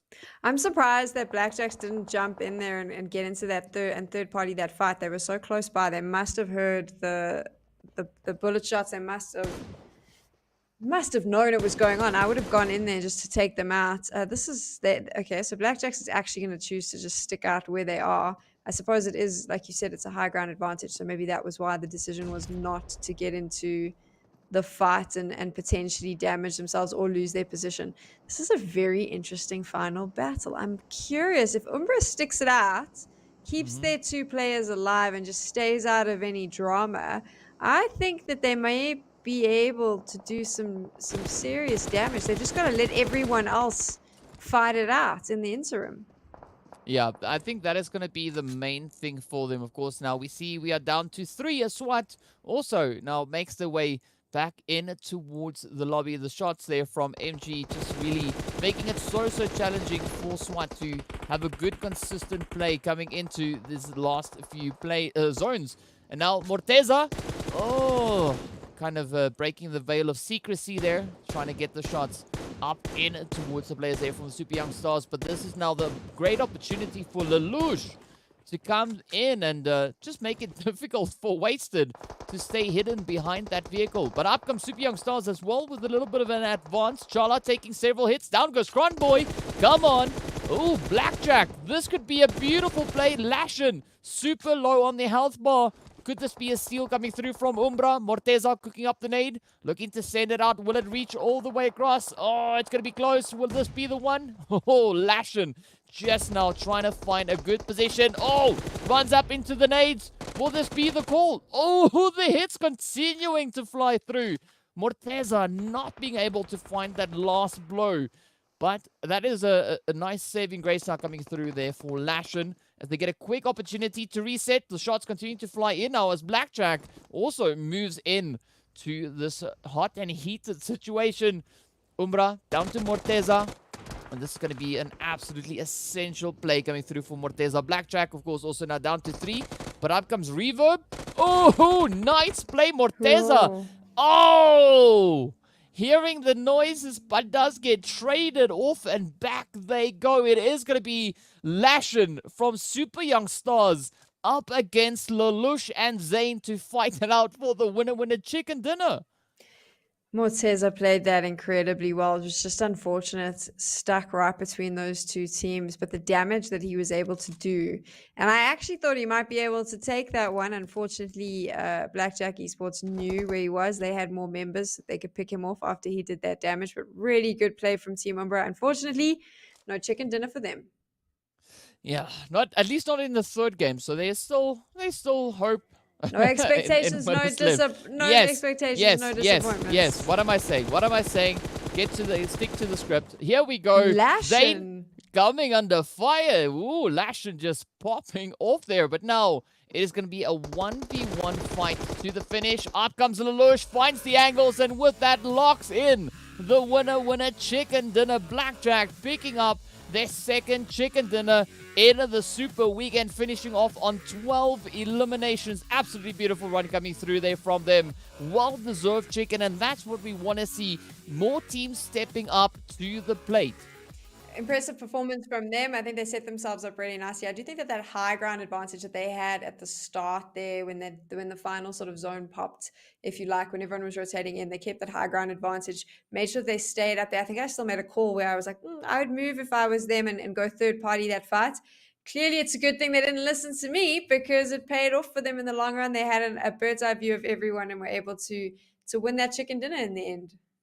Yeah, and of course, a very dominating performance coming through from them. But I also gotta say, I'm quite impressed with Lashin coming in. I mean, some beautiful plays being brought in there, some really good angles being utilized, and of course, being able to survive all the way into second position.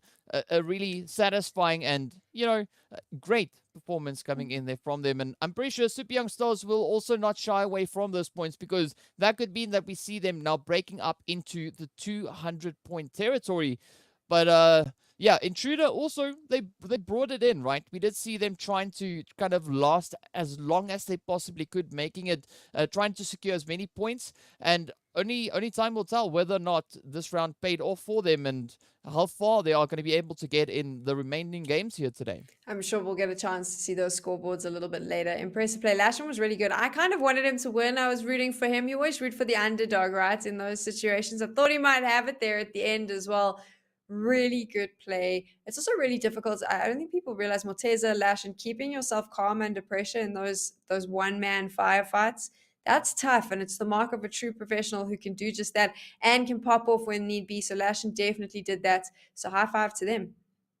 Yeah, also got to commend Umbra again, getting super close to that chicken, but not making it all the way through. Unfortunately, positioning not really working out in their favor coming into those final few zones. But that is just the way cookies crumble, right? You can't have your bread buttered on both sides. Yeah, something like that. But c'est la vie. It is what it is. And of course, speaking about the action, let's hop into a few of the highlights from the past match.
We are now we're at the point where we're past the halfway mark for day 2 of the final Super Weekend, and this is where it gets quite serious for those teams that are sitting at the bottom of the log. Let's take a look at the match rankings now, and you'll see that some of them just did not get the necessary points that they needed, and they haven't had enough points to continue. But so obviously Blackjack Esports taking the winner chicken dinner, that's great. I think for Intruder Africa, they'll be really happy. SWAT 69 as well, but still, DK, if I'm honest, single digit points right now. It's past the halfway mark of Super Weekend. That you are going to have to start getting into the double digits if you want to make your way into the top 16. Yeah, I have to agree with you on that. And of course, not only just into the double digits, but well within those double digits. So there's a lot of pressure really riding on their shoulders. But if we look at a team like Triple Esports, for instance, that we know is also still chasing that top 16, it's okay, because they at least consistently bringing in points, and that is the main thing for them to be successful. And get themselves closer to top 16 is consistently adding on points. And we do see them also consistently sitting on that first page. Looking at second page, it was a little bit of a tough run coming in for Zero Tolerance and 1 million, as we saw. But, still some decent points being brought in. Cheese 3, Slime, Lusail, Mad Knight bringing in 3 points apiece. And Cryptics and Virtual Gaming also coming in with their 4 points apiece. And Mad Knight, yes, 3 points. That's not the number of points that you want to be bringing in at this point. It doesn't matter. I mean, they hardly ever get placement points. I think that they should be very excited by the fact that they got 2 placement points. It makes a big change for them. Let's just shout them out when we can, DK. They've had a rough run of it. I'm very glad to see them with placement points. It's about time. Hopefully they can increase that number as we move on to Sanhok a little later. You gotta stay optimistic moving in through this. And of course, let's now have a look at the overall rankings. Of course, Cryptics, yeah, it's insane what these guys are doing. 104-point lead on second place. That is absolutely that's like crazy stuff. And I mean, looking at the points, they are more than 200 points ahead of 10th place, right? Almost 200 points ahead of 9th place. So again, some ridiculous points being put on the board. I mean, that is a 180-point lead they have ahead of Slime. So insane numbers being put in there by them. But again, that top 4 looking pretty golden with their 6 chicken dinners under their belt. And Blackjack also now adding in their second one. Just showing that, why they belong on the first page. And I do think that we might see a few surprising performances still coming in the final 2 remaining matches. This is where where we need to pay attention, though, because this is the fight ultimately to get into the top 16. And remember, the top 16 teams that move out of Super Weekend will make it through to the finals of PMPL Africa, the first ever one we've had. So it is a big momentous occasion. Masters Esports and YONKOUS not playing, so they are having to focus on what everyone else is doing. Virtual Gaming has set themselves up really nicely. So I am going to now say that the only 3 spots up for grabs are 14, 15, and 16. I think it's fair to say that after the fact that we've moved past the halfway mark. So Masters Esports and YONKOUS on 167 and 164. Intruder sitting on 149. If they continue playing the way they've been playing, I think that there is a good chance that they could knock YONKOUS off. If we take a look, though, at the teams that are not in the 16 at the moment, is there an opportunity for one of them to maybe move into it? We'll have to have a look at that final page, but I'm starting to doubt if it is in fact possible. Triple Esports, 138 points. If they want to move into the top 16, they need to add, I would say, another 40 points to their total. Do you think that it is possible for them to do that?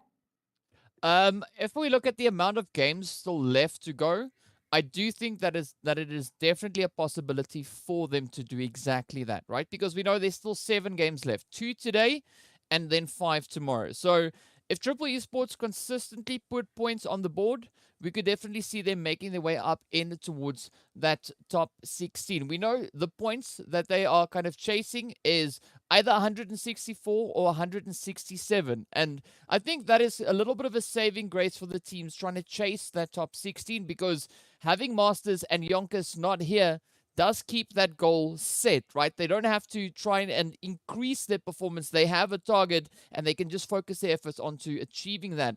If we look over onto what we saw coming through for SWAT and Mad Knight, I They're can't out. really say.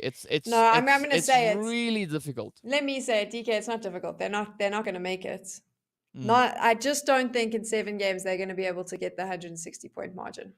I'm going to say it, so you don't have to. So if I'm wrong later, it's okay. I don't have to come back. You're saved. There we go. I said it. I don't think SWAT 69 and Mad Knights is going to make it through into the top 16.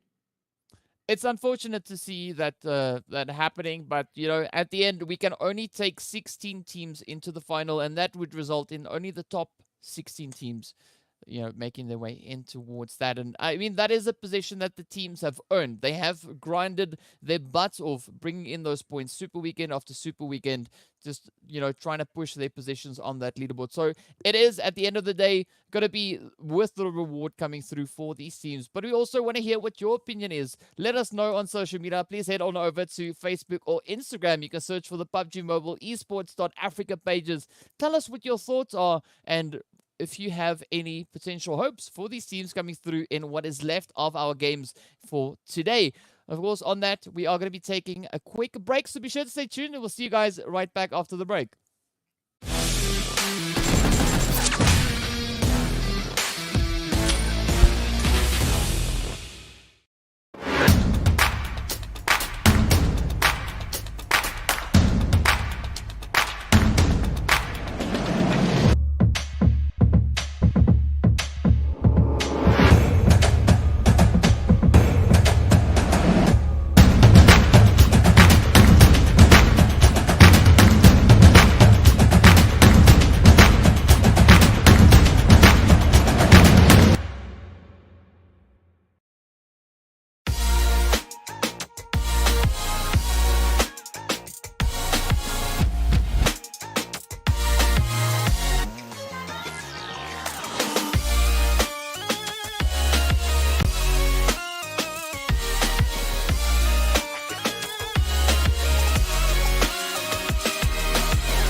Hello and welcome back to the PUBG Mobile Pro League Africa Spring Split.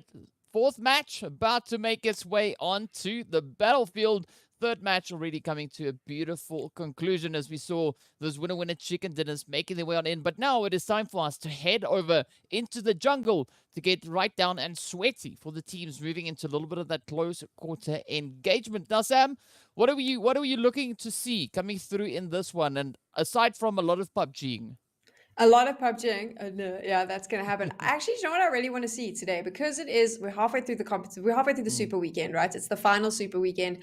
I would like to see a couple more aggressive players coming in on Sanhok. I think it's the one map where you can be very aggressive, go for elimination points versus, obviously not against placement points. You still want to get the placement points, but I think you have the ability on the smaller map to be a lot more aggressive. So what I'd like to see is teams from the get-go saying, you know what, we're coming in and we're going to fight this out right from the start. And if it doesn't work out for you, you've still got one more Erangel to fix it. So that's what I'd like to see. Whether or not I get that, though, is another story. Yeah, story of our lives, right? All we can look as everything that we don't get. And now the teams making their way on through as everyone is about to just hop on in, showing us what it is that they've got and where they're going to go with regards to those positions. Of course, we're also going to be waiting to see what that first initial zone will be bringing along. As we know, on Sanhok, flight path, it doesn't matter all too much. So teams can pretty much reach to just about everywhere they would want to go, almost regardless of where the flight path is. It is going to be a little bit more challenging to get down to docks, but those positions are not going to be as essential as BKC zone, sitting a little bit more towards the northwestern side this time around. What do you think of that zone, DK? Oh, well, I mean, with having the trifecta in play, that is at times a point that is quite contested. So I got to say I'm happy with it. And also a little bit of a potential actually coming into both Painan, Paradise, and Hatin once again. But also, it's PMCO stuff, right? We know the PMCO Springs registration for 2022 is open. It's going to be open until the 13th of April. So be sure rather to go get your registrations in. We'd love to not only see you guys in chat, but also see you on the battlefield. We want to see the teams stepping up, fighting it out, and looking to see who could potentially make it up in towards the next PMCO in the future. But now it is down to the teams fighting for control of those 3 points of contention. Paradise currently being on screen. This is what it's all about, right? This is how Sanhok goes. Early aggression, early fights. Here we are. Super young stars are going to immediately get into the first engagement. This is what they want. We get that. This is what I love as well, if I'm honest, about Sanhok, because it was like I said, this is kind of what you want. So how is this going to play out? That is the question. Yeah, and it's going to be a somewhat important play now coming in for both Super Young Stars and Virtual Gaming, because they find themselves side by side, not only in Paradise, but also on the overall rankings, at least with regards to their positioning, not points, right? There's 16 points separating these two teams, so it could be a play for pride, right? Saying it's like, I was able to catch up with them by eliminating them and stopping any points coming in their direction. So we could see quite a bit of aggression coming in as that seems it is kind of the call here, right? We got the mollies getting sent over, several hits being dealt in both directions, and also Virtual Gaming already one player down. One player down, and I think that Super Young Stars has the advantage here from where they're set up. They'll be able to see both of these players that they're currently on your screen as they move around. Hopefully Joker spots them, can call them out to his teammates, and they can take them down. Romana here hanging out in the back, but they've got that high ground advantage. This is a fun potential early battle if it goes down. As I say that, you can see that Darkness and SWAT69 are going at it as well. This is what we know about Sanhok. Someone's going to go down there. Looking at what we can see in the kill feed right now, I think that Darkness might be in a little bit of trouble. SWAT69 seems to be popping off. Super Young Stars, though, hasn't really made a move. Could it be now that they do just that? Are they able to cause some trouble here as well? Well, they definitely have a potential angle on towards Virtual, but the same can be said for Virtual, right? As we can see, Joker getting knocked out there as one shot, sends out that beautiful nade, but Boy now coming through with a beautiful hit in retaliation on towards one shot. The rush coming forward. Oh, will they be able to hold the position, though? Down goes another player, and with that, super young stars wipe the floor with virtual gaming. But the action doesn't stop there as we hop straight up in towards Hatin. It is going to be Mad Knight once again up against Slime 4KT, fighting to see who will be the team to gain control of this position. But also, they're off to a little bit of that standoff once again. Virtual gaming is going to be really disappointed with what just happened to them because obviously for them they wanted to get more points, as any team does, and that was quite an early removal, if you like. And that's unfortunately what happens when you choose to have these fights. Slime now and Mad Knights have got to fill each other out. I wonder how this is going to go. I'm going to be curious to see this. I do think on Sanhok, unfortunately, I know before I gave Mad Knights such a hard time about early engagements. This is Sanhok. You can't avoid them. So now they need to win this. That's what it's going to... What's going to really matter for Mad Knights, you need to win this. There's a chance for elimination points, and then there's obviously a chance for you to stay in the game, which you need because you need points. Yeah, they need points, and they're going to have to try and push because they've got quite the deficit to try and make up for here. And I mean, looking at the position of where Slime is, they could do with another chicken coming their way, but they are definitely not in any dire need of points. They can just sit back, enjoy Sanhok, and have a good run on that. And we've been seeing DK, this is good play. about... I'm going to interrupt you. I've tried not to interrupt you at all, but now I am. Of course teams want more points. This is a pride thing, my friend. You want to finish at the top with all the points. You want to make sure that when you go into finals, you had the biggest points there was, because the biggest points are always the ones that scare everyone else. It's big match temperament, big points temperament. I'm playing with a word there. I'm playing with a word we shouldn't. Let's change the subject. Here's Team Umbra, and they are about to face off, it would seem, against Zero Tolerance. Yeah, they got the first trade-off coming in. The next target now could potentially be Vortex, as we see positioned up ahead. And now all they got to do is roll through with the punches. That is going to be the play here. But Morteza finding themselves in a little bit of hot water alongside Dexter, Eflex, and the rest of the players coming through here from the side of 1 million. Dexter now just trying to creep up to that door without giving away too much information with regard to sound. A very challenging display here as Morteza now gets traded off. Dexter, quick to react, just sneaking up to the door and pouncing on them. Now Shadowin, the next one up, just looking to land a few hits on towards Knight there. But they got to be careful, because 1 million definitely playing a little bit more of a scattered approach. As we can see, PRZ now sending one over in the direction there of Dexter. Fortunately for Dexter, the hard cover working out quite favorably. But Umbra are trying their utmost to just get around. Finds a little bit of damage on towards Knight, but nothing too devastating just yet. We do see a quick repositioning coming in from the side there of Dexter. Umbra, Shadowin now trying to get a potential angle out the window with that. PRZ does find Black Lost. So there we go. Beautiful trade off either side.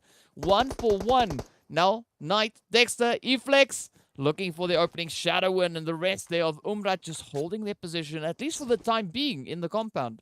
Reasonably evenly matched, both down a player, and both kind of in a strong enough position to take it. So it's going to be interesting to see how this plays out. 1 million Esports, to me, looking slightly more together as a unit and as a team, communicating possibly a bit better. Umbra, unfortunately, losing Morteza in... I just don't even think Morteza heard that player coming up behind him, which is going to be sitting heavy on them, because that is obviously their top fragger. Losing him so early is never fun. Yeah, and with that, we see PRZ also now getting spotted and traded. And now it is down to Wasted and Shadowin to try and hold on to the advances coming through here from 1 million. Knight, of course, is going to be cooking up that nade, sending it through. Fortunately for Umbra, they are not on the receiving end of that just yet, but they have spotted Eflex looking to rotate up the exterior. Oh, the shots coming in. Will they be able to land it though? Shadowin Wasted trying everything, but that could have been a potential bait and switch now working out in favor for 1 million as they step up, landing the devastating blows and sending Umbra right back into the lobby. They were just far more coordinated in that fight. We're communicating far better, I think. Obviously, who's ever calling for 1 million, I'd be curious to know who it is. Did a really good job of positioning everyone as best as they can and making sure that everyone knew where the opposition was, took them out. And you can see that communication in a team is really easy to see when you watch how they rotate and move around to battle. And I definitely would say 1 million Esports did a fantastic job there. Whoever their caller was, you probably need to give him a pat on the back because he won that fight for you.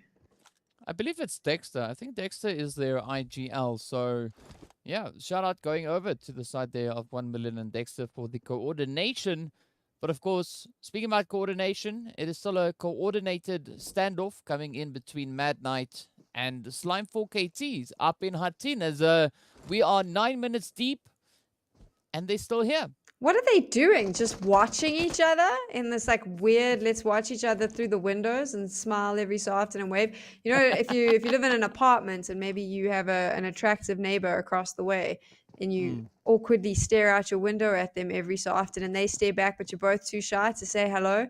Pretty sure there's a romance movie with that plot line. That's what I feel is happening here between Slime and 4K. They're just, I mean, Mad Knight, sorry. Slime and 4K. It's Slime 4K, but there you go. It's been a long day, friends. Slime 4K and Mad Knight's just, I don't know, giving each other googly eyes, but not really doing anything. Someone light something up. You have to make the first move. As I say that, there we go. Misses a little bit, but at least you tried. Yeah, the idea was there, right? So they're keeping the romance up and the romance, yes, because throwing mollies at one another is exactly the way to say I love you. Yeah, I mean things are heating up. You know that is. Oh, I've got the hots for you. So out comes the molly. DK, no. Oh, I thought we weren't getting. We actually haven't had a weird little dad joke pun vibe the whole day. I thought maybe you had stored them away for tomorrow, but alas, they've been released, and now we know once the barn gates are open, the horses will all run out. So prepare yourselves for more dad jokes. DK is ready. Do you write these down? Do you have them all planned? I know the answer to this, but I'm going to ask you anyway because it's funny. No, it's all off the cuff. It's all spur of the moment stuff. But I actually think I should go back and start, just writing down everything I've said so far. Just over all the broadcasts. You could release like a book. Or yeah. The daddiest of dad jokes when you're playing PUBG Mobile. Try these in a lobby and see before someone starts raging at you. I think the Cryptics has actually got a really good spot there. I wonder if they're going to be able to spot the G3. Do they know that G3 is sitting in that group of huts there?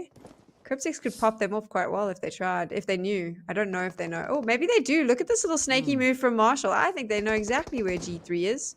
Naughty Cryptics.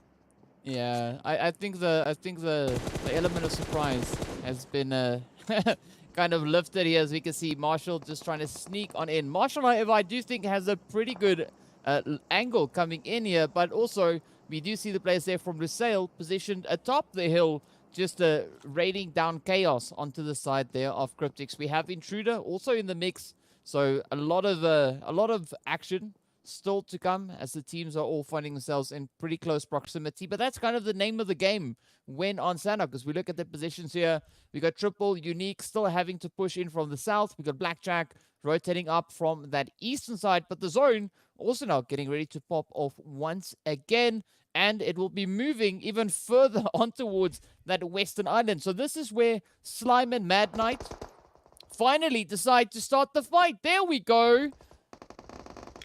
The first date has begun, and how is it going to go? How is this? Will there be a second date, or is it all going to be over very soon? Well, if you ask me, it's off to a bit of a rocky start because we see Zeus now getting confirmed on up, Beast about to get rezzed, and Storm just looking to find these angles. Storm moving up with that Vector. I mean, that is a beautiful weapon to use at CQC, but now Storm getting challenged as we see Zamo come rushing up the staircase. Oh, where will it go? Nowhere just yet. I mean, everyone just dodging bullets. It's like just a bit of a preemptive fight breaking out here, but already Storm now is going to be the last remaining hopeful for the side of Slime. As we can see, Plaza also now getting traded off. Aimer Currently bleeding out, but will this be the play now for Mad Knight? Because they got to act quickly, because there's going to be quite a large amount of teams potentially moving into the region and being within earshot of these engagements unfolding. And with that, Gingerman steps up to put a lid on it and sends Slime for KT right back into the lobby. That is the perfect example of a toxic relationship. The moment one of them made the first move, the other one took them out. Mad Knight still get some points. So I can't believe I turned that into a romance story about two teams whose sole job is to remove one another with guns and bullets and bombs. But there you go. Fascinating conversation. Look at this. Lusail is spotted SWAT 69 now. These are going to be the similar engagements we see throughout Sanhok, right? It's just this opportunity for teams who come up on the high ground, realize that there's teams below them, and then figure out how they can get into a fight. Lusail on both sides, actually. So they now know that on either side, if they got a bit of a split going on, they do. They have a 2-2 split. So they've got two members who are scouting over up on the cliffs you saw there.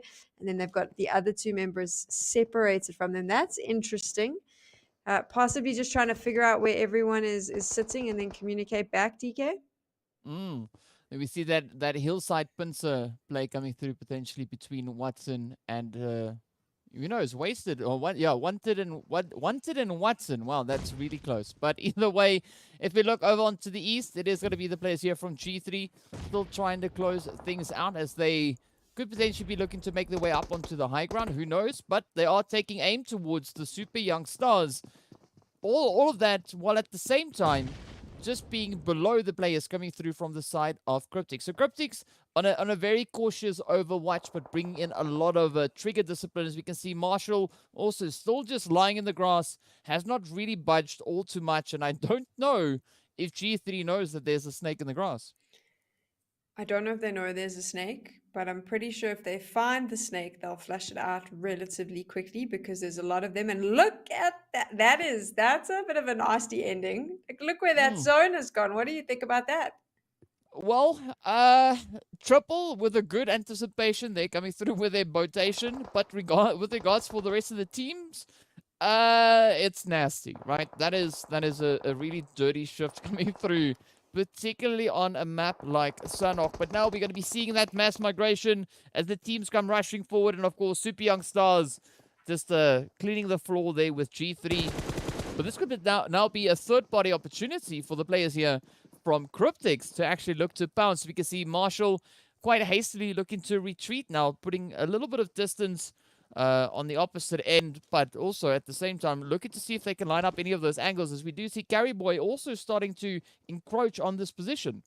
I'm fascinated with whatever Super Young Stars had between the last Erangel and now. What they ate for breakfast doesn't matter. What they potentially had for dinner, because they really are popping off here in Sanhok. It seems to work for them. Like you mentioned, though, Cryptics has figured out that they're here, and this is a good opportunity for them. Also because Lazy Boy is sitting in such a high spot, so he can kind of spot exactly where everyone's moving. That's going to be really helpful to Cryptics as well. Yeah, and now, we know information is going to be absolutely key, but also rotating back into zone. That could be even more important. But Lazy Boy just going to send a quick howdy-doody over there to Cronboy, finding a beautiful knock. Joker now trying to work on that health bomb that is not looking too great, but it is going to be a relatively tough call. Chala also up and looking pretty hopeful, essentially trying to secure position. They've already got 7 eliminations under their belt, so definitely I do agree there's something great in the drinking water on that end. But SWAT now not having too much of a successful run here, finishing off on 4 eliminations, so it's not too bad for them. I do think, well, that's 4 points in total. I do think 3 of those was at least awarded to those eliminations. They were able to find 1 million. Now just going to be sipping a little bit of blue here as they are pushing their way into the zone. Coming in from that southern side, we do see the players of Unique up ahead of them with a crazy rush now coming through from Cryptics, flying into zone. Intruder also set up just ahead of them, but unfortunately, Cryptics finding the end of the road as Intruder welcome them in with open barrels. 1 million. Still going to be looking to just wrap around that southern side, heading a little bit more towards potentially the west, maybe the east, but for now it's very centralized. Look how fast Super Young Stars are from getting into the zone. They had such a strong start and they are now struggling, and I'm wondering if they're going to be able to make it out. Possibly spent too much time having a battle there. I wonder if that's going to be a huge detriment to them at some point. Oh, wow. Of course, Knight also being quite a bit of a detriment, but the detriment being at the side there of the players from Lusail. We can see just some beautiful shooting coming in there.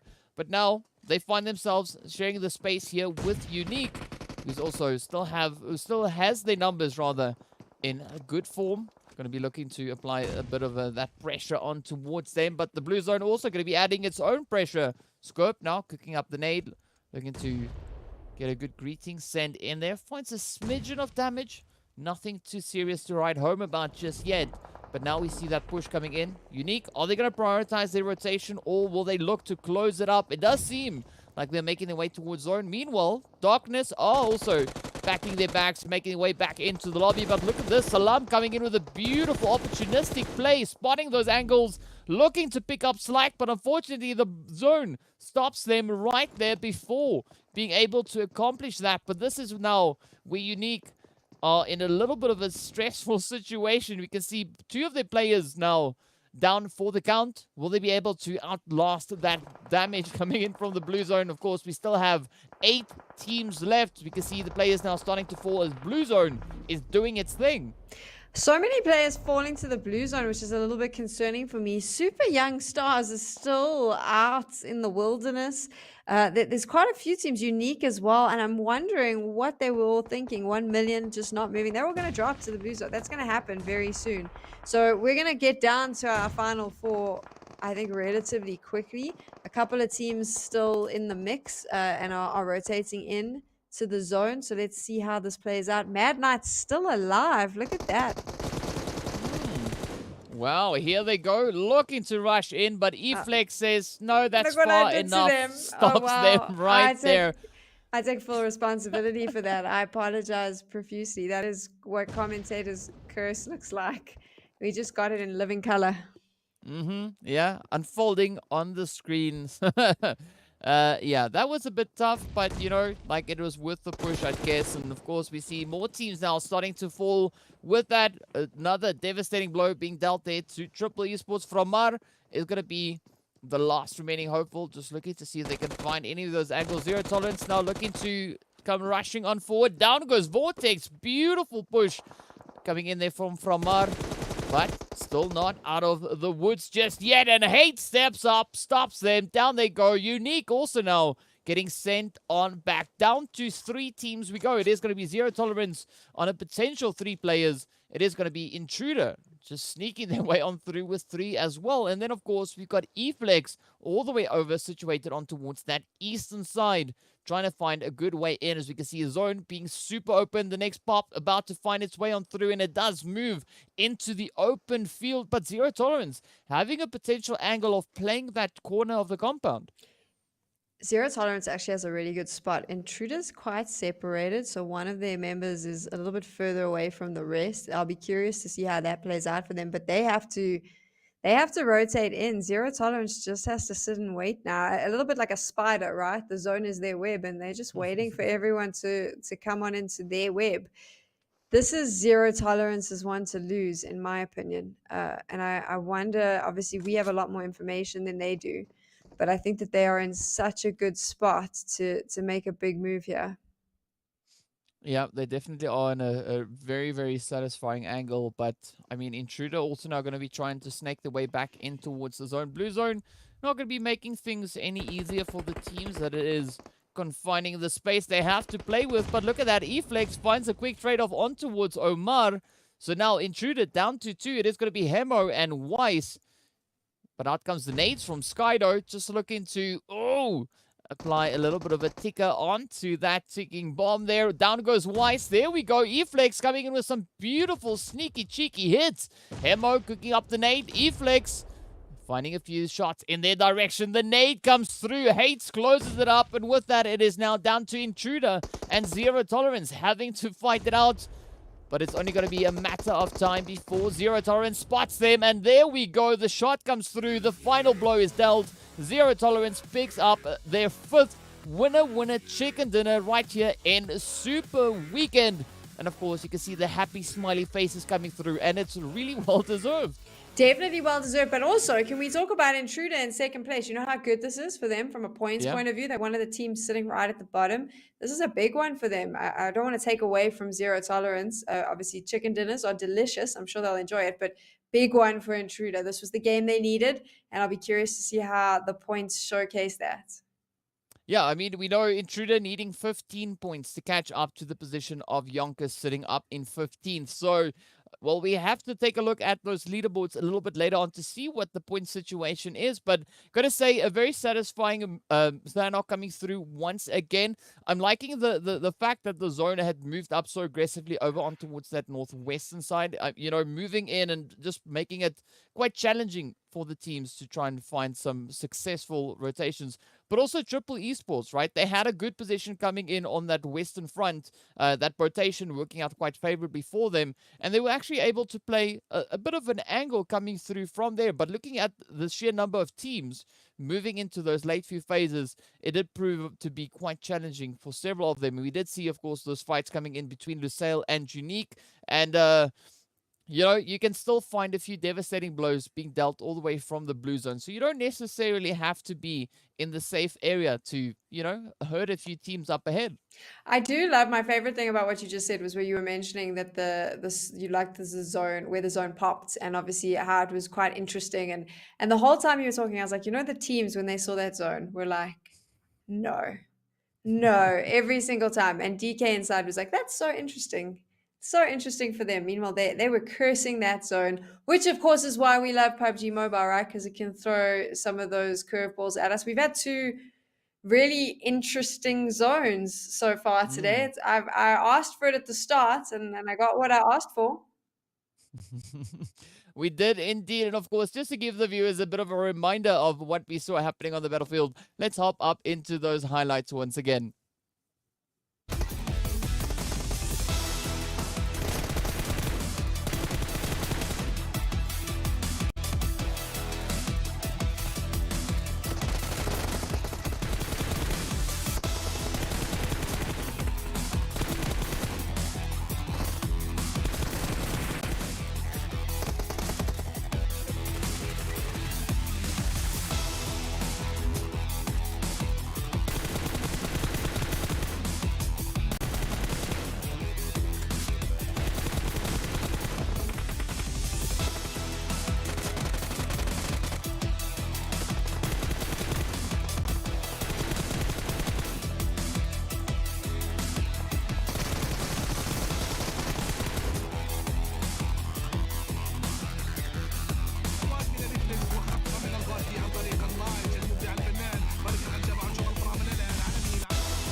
Really great players from all of the teams. And of course, Sanhok always bringing a little bit of fun to the mix. It is one of those maps that I think, like I said earlier, you can really pop off, get a little bit aggressive. That's what those teams did. But now, final map of day number 2 for Super Weekend coming up.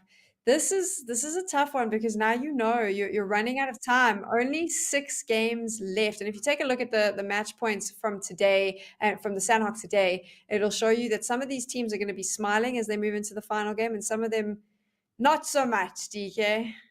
Yeah, it was a pretty tough play, right? As we can see, only 3 teams coming in with those double-digit plays, and only 1 team coming in with double-digit eliminations. 1 million Esports doing a really good job there, picking up 11 alongside their 10 placement points, putting them on a beautiful grand total of 21 total points. Intruder, as you said also, just to bring in a good effort. As we know, they were 15 points behind where YONKOUS was situated. emphasis on potentially maybe something happening, but we'll have to wait and see until we get confirmation on that. And of course, if we look down there, we see Triple Esports also still bringing in the numbers again, finishing with 8 points on the board. And that is what we love to see, the consistency coming through from Triple Esports, at least here for today. Mad Knight also stepping up there with their 5 eliminations. But I gotta say, I mean, when we saw Eflex coming around that corner onto Mad Knight, it was just like it was just oops. It was done.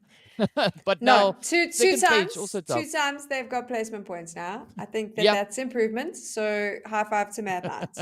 Carry on. Second page, looking a little bit on the tough side, as we see G3 Virtual Gaming not picking up any points, but it's of no concern really for them there, as we know they have good points coming in on the leaderboard. SWAT 69 coming in with 4 points as well, so still, like, they are bringing in points. The only thing is that they not bring in the amount of points we'd love to see them get to be able to be a little bit of a stronger contender here. But they're still stepping up, picking up the eliminations. We can see those 3 eliminations being awarded there to them. The same can, of course, be said for Cryptics. And it was quite interesting to see the position that Cryptics was playing, right? Because they were just perched up on that high ground for the longest time, you know, taking a bit of a fight with G3, taking a little bit of a fight there with the players coming through from Super Young Stars as well. But essentially, rotation over on towards the western side, Blue Zone got the better of them. And, well, we also did see a big rush coming in, and Intruder looking quite eager to just, you know, blow that vehicle to smithereens. So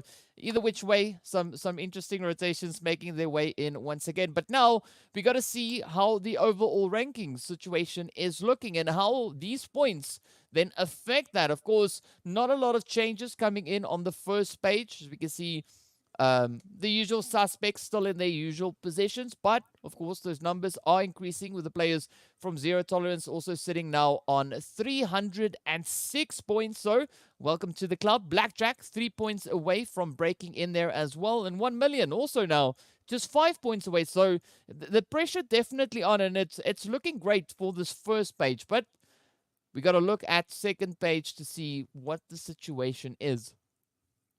This is where we're going to see how much of a difference has come in with the likes of Intruder Africa and their performance that we just saw, the likes of Unique, where they're sitting, how they've been able to move around. So you can see there now, Intruder Africa sitting in the 15th, 165 points.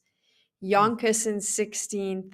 This is a big one. This is concerning because, of course, Intruder was sitting in 16th, moving up for them, even if they're 1 point above YONKOUS.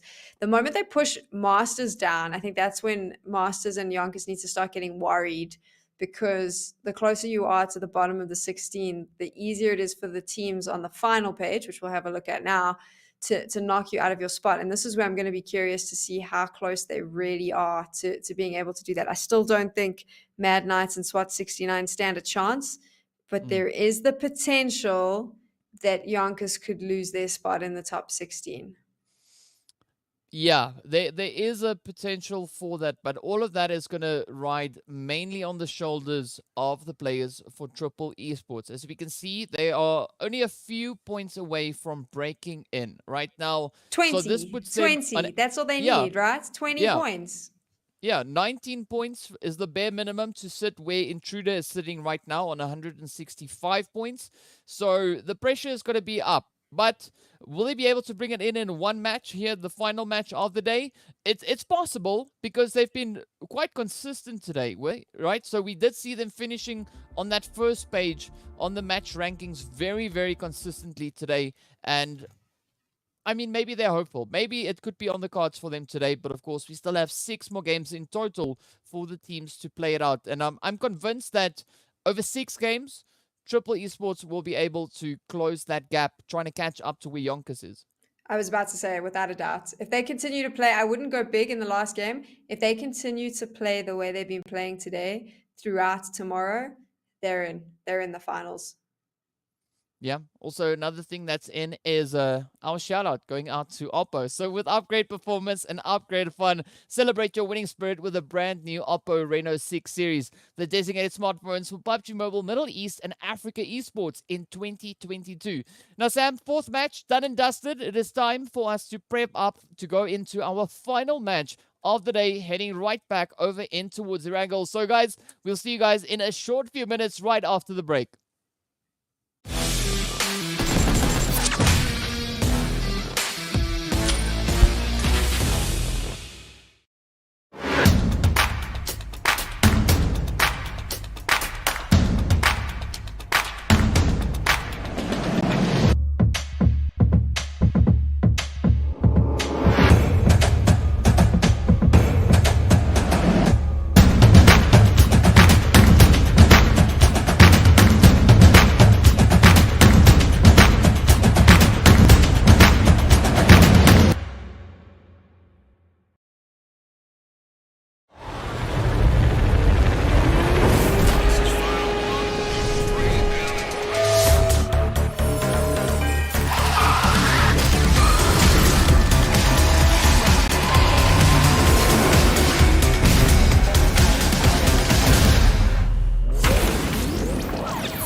Hello and welcome back. It is time for us to step into our final match right here on the second day of the final Super Weekend. I almost said it's the last day. I'm getting a little bit ahead of myself here, but the excitement definitely building as we get to move into our final match, of course. It is going to be Erangel, as we can see on the screen right here. And now we see that flight path coming in a little bit on an I wouldn't say an awkward angle, but it's definitely a little bit more of a challenging angle. You know, it is more east. Definitely a bit of a challenging one for the teams to decide where they want to drop, decide what they want to do. I think we'll see some contestants early. Contestants. I just make that word up. Yes, I did. That's what we're going to call it from here on out. Early on in this game, just because of that angle. So curious to see how this plays out. Of course, Mad Knights, they love to contest certain drop spots. So let's see if that's exactly what they do to start us off on our final Erangel today. At least we can say they are super consistent, right? Come a hello high water. Super consistent with making a bad decision, yes. I'm going to be in so much trouble. I shouldn't speak this meanly about a team. I do apologize, Mad Knights. You frustrate me. That's what that is. Well, yeah, and I mean, like they're consistent. They consistently take their approaches with varying levels of success. But at least, you know, it's varying. It's not the same level of success every single time. So you can give them that. You know, give them the benefit there on that one at least. And I mean, that's lovely. Nice. Oh, that's not nice. So this is, I've stopped speaking because I'm busy watching where teams are dropping. But this is not a fun way to end the day. If you're a team that's desperately trying to get points, this zone is going to make it very tough for you, right, DK? Yes, it is. And you know, I'm open for surprises, but you know what's also open? The PMCO spring registrations, which close on the 13th of April. So if you're eager for us to potentially be casting your gameplay in the future, be sure to head on over to the pinned message, click on the link, go ahead and register your team. We'd love to see more teams stepping up into the PMCO. And of course, you'd also have a chance to make your way up in towards the PMPL itself. And now it is going to be Triple Esports just trying to welcome their visitors, which would be Yash here from SWAT69. So quite a few teams are going to have to move from where they are. Obviously, they're going to get as much looting done as possible, and then they're going to have to move into the zone. But I do want to chat a little bit about that while Triple Esports and SWAT69 have a little bit of a slap and tickle here. Why is the zone going to be so difficult for all of these teams, DK? Why? Because, well, firstly, we could get a lot of congestion coming in on that eastern side of the zone, as that's pretty much where all the teams currently find themselves positioned. But also, it's going to come down to first come, first serve with regards to the compounds. And, yeah, we could find quite a few challenging plays being brought in, as the teams all could be heading into the same direction. But who knows? Maybe it could work out quite favorably for everyone. It's obviously not going to happen. No, it's definitely not going to work out favorably for everyone. What are you talking about? It's not. That's the point. But fair enough. Always trying to be positive. As I say, you're always trying to be positive at the end. I feel like I'm the naysayer of doom. Mad Knights is out. SWAT69 will never qualify. DK follows it up with, but there's a chance. Now. Yeah. The zone it's a pretty difficult one, but maybe it'll work out for everyone. You're so positive all the time. I must change my attitude. Look at this. This is not good for. Well, I mean, I feel better now about calling SWAT69 out and saying they won't qualify. But Triple Esports needs to quickly get everyone up. SWAT69, unfortunately, that was a very quick Erangel for them. But that was devastation being dealt there by the DBS. I mean, that was like. That was pinpoint shot hit after hit. That was so beautiful to see. So well done. But unfortunately, SWAT not getting any of those confirmations coming in. But still, I mean, that's how you go out swinging, right? That is exactly how it's done. That is how you put your name in the feed. Coming into some beautiful DBS shots. But looking at what we saw now just there a quick moment ago from Kingerman. Not having any loot just yet. We are 5 minutes, well, about 5 minutes into the match. Kingerman not finding any loot just yet. So hopefully that is a situation that could be changing. But you know the reason why I'm always so optimistic, if we could put it that way, is because I've learned that you can't really ever say never. SWAT 69 is never going to qualify for the finals. Creak, creak, creak, creak. I'm not wrong. I'm not wrong. Well, I mean, okay, so if we're realistic about it. Okay, if we were realistic about it, I'm correct. But if we go with your method, if they got a chicken dinner, if they won every chicken dinner tomorrow, they would qualify for the grand finals and make it into the top 16. I would argue, right? Because, so if we look at the current position, SWAT 69 being 98 points, or 99 points away from upsetting YONKOUS' position, right? Now, they've got this match and the 5 from tomorrow to go, okay? Now, if they, by some form of a miracle, you know, pulling a giraffe out of a hat, because that's the you know, the scale of what it is that they'll have to pull out.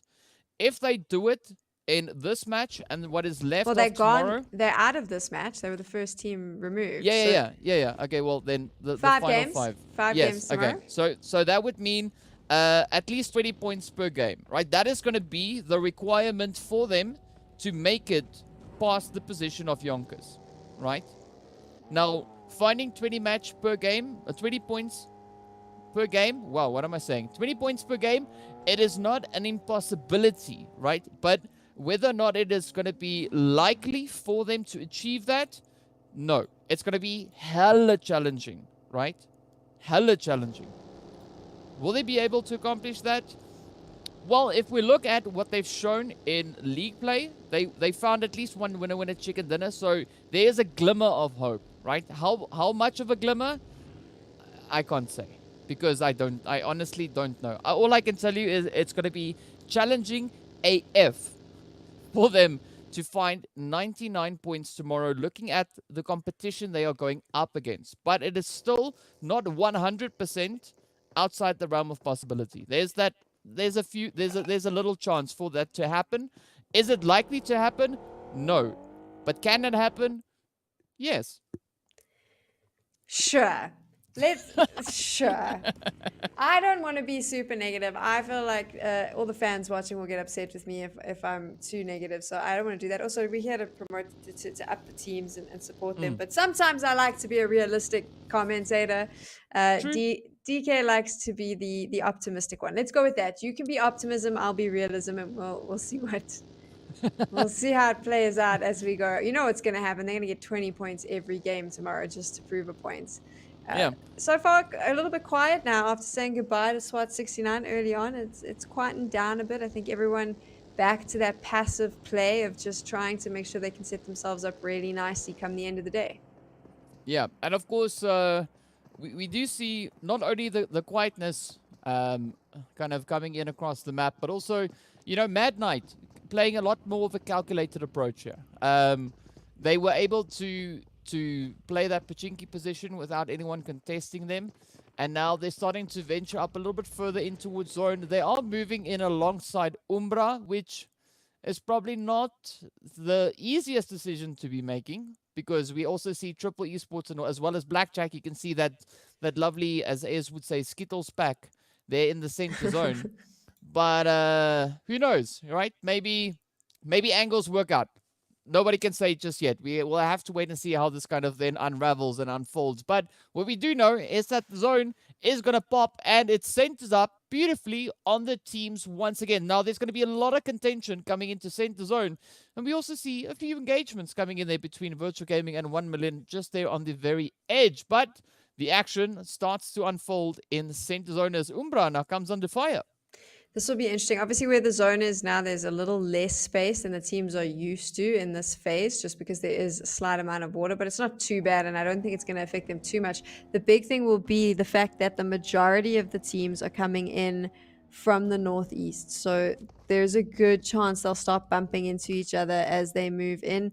Actually, as I say that, there's a couple of options a little bit higher up coming in from Georgia Pole's side, but for the most part, I think we're going to see a few altercations on the edge of the zone.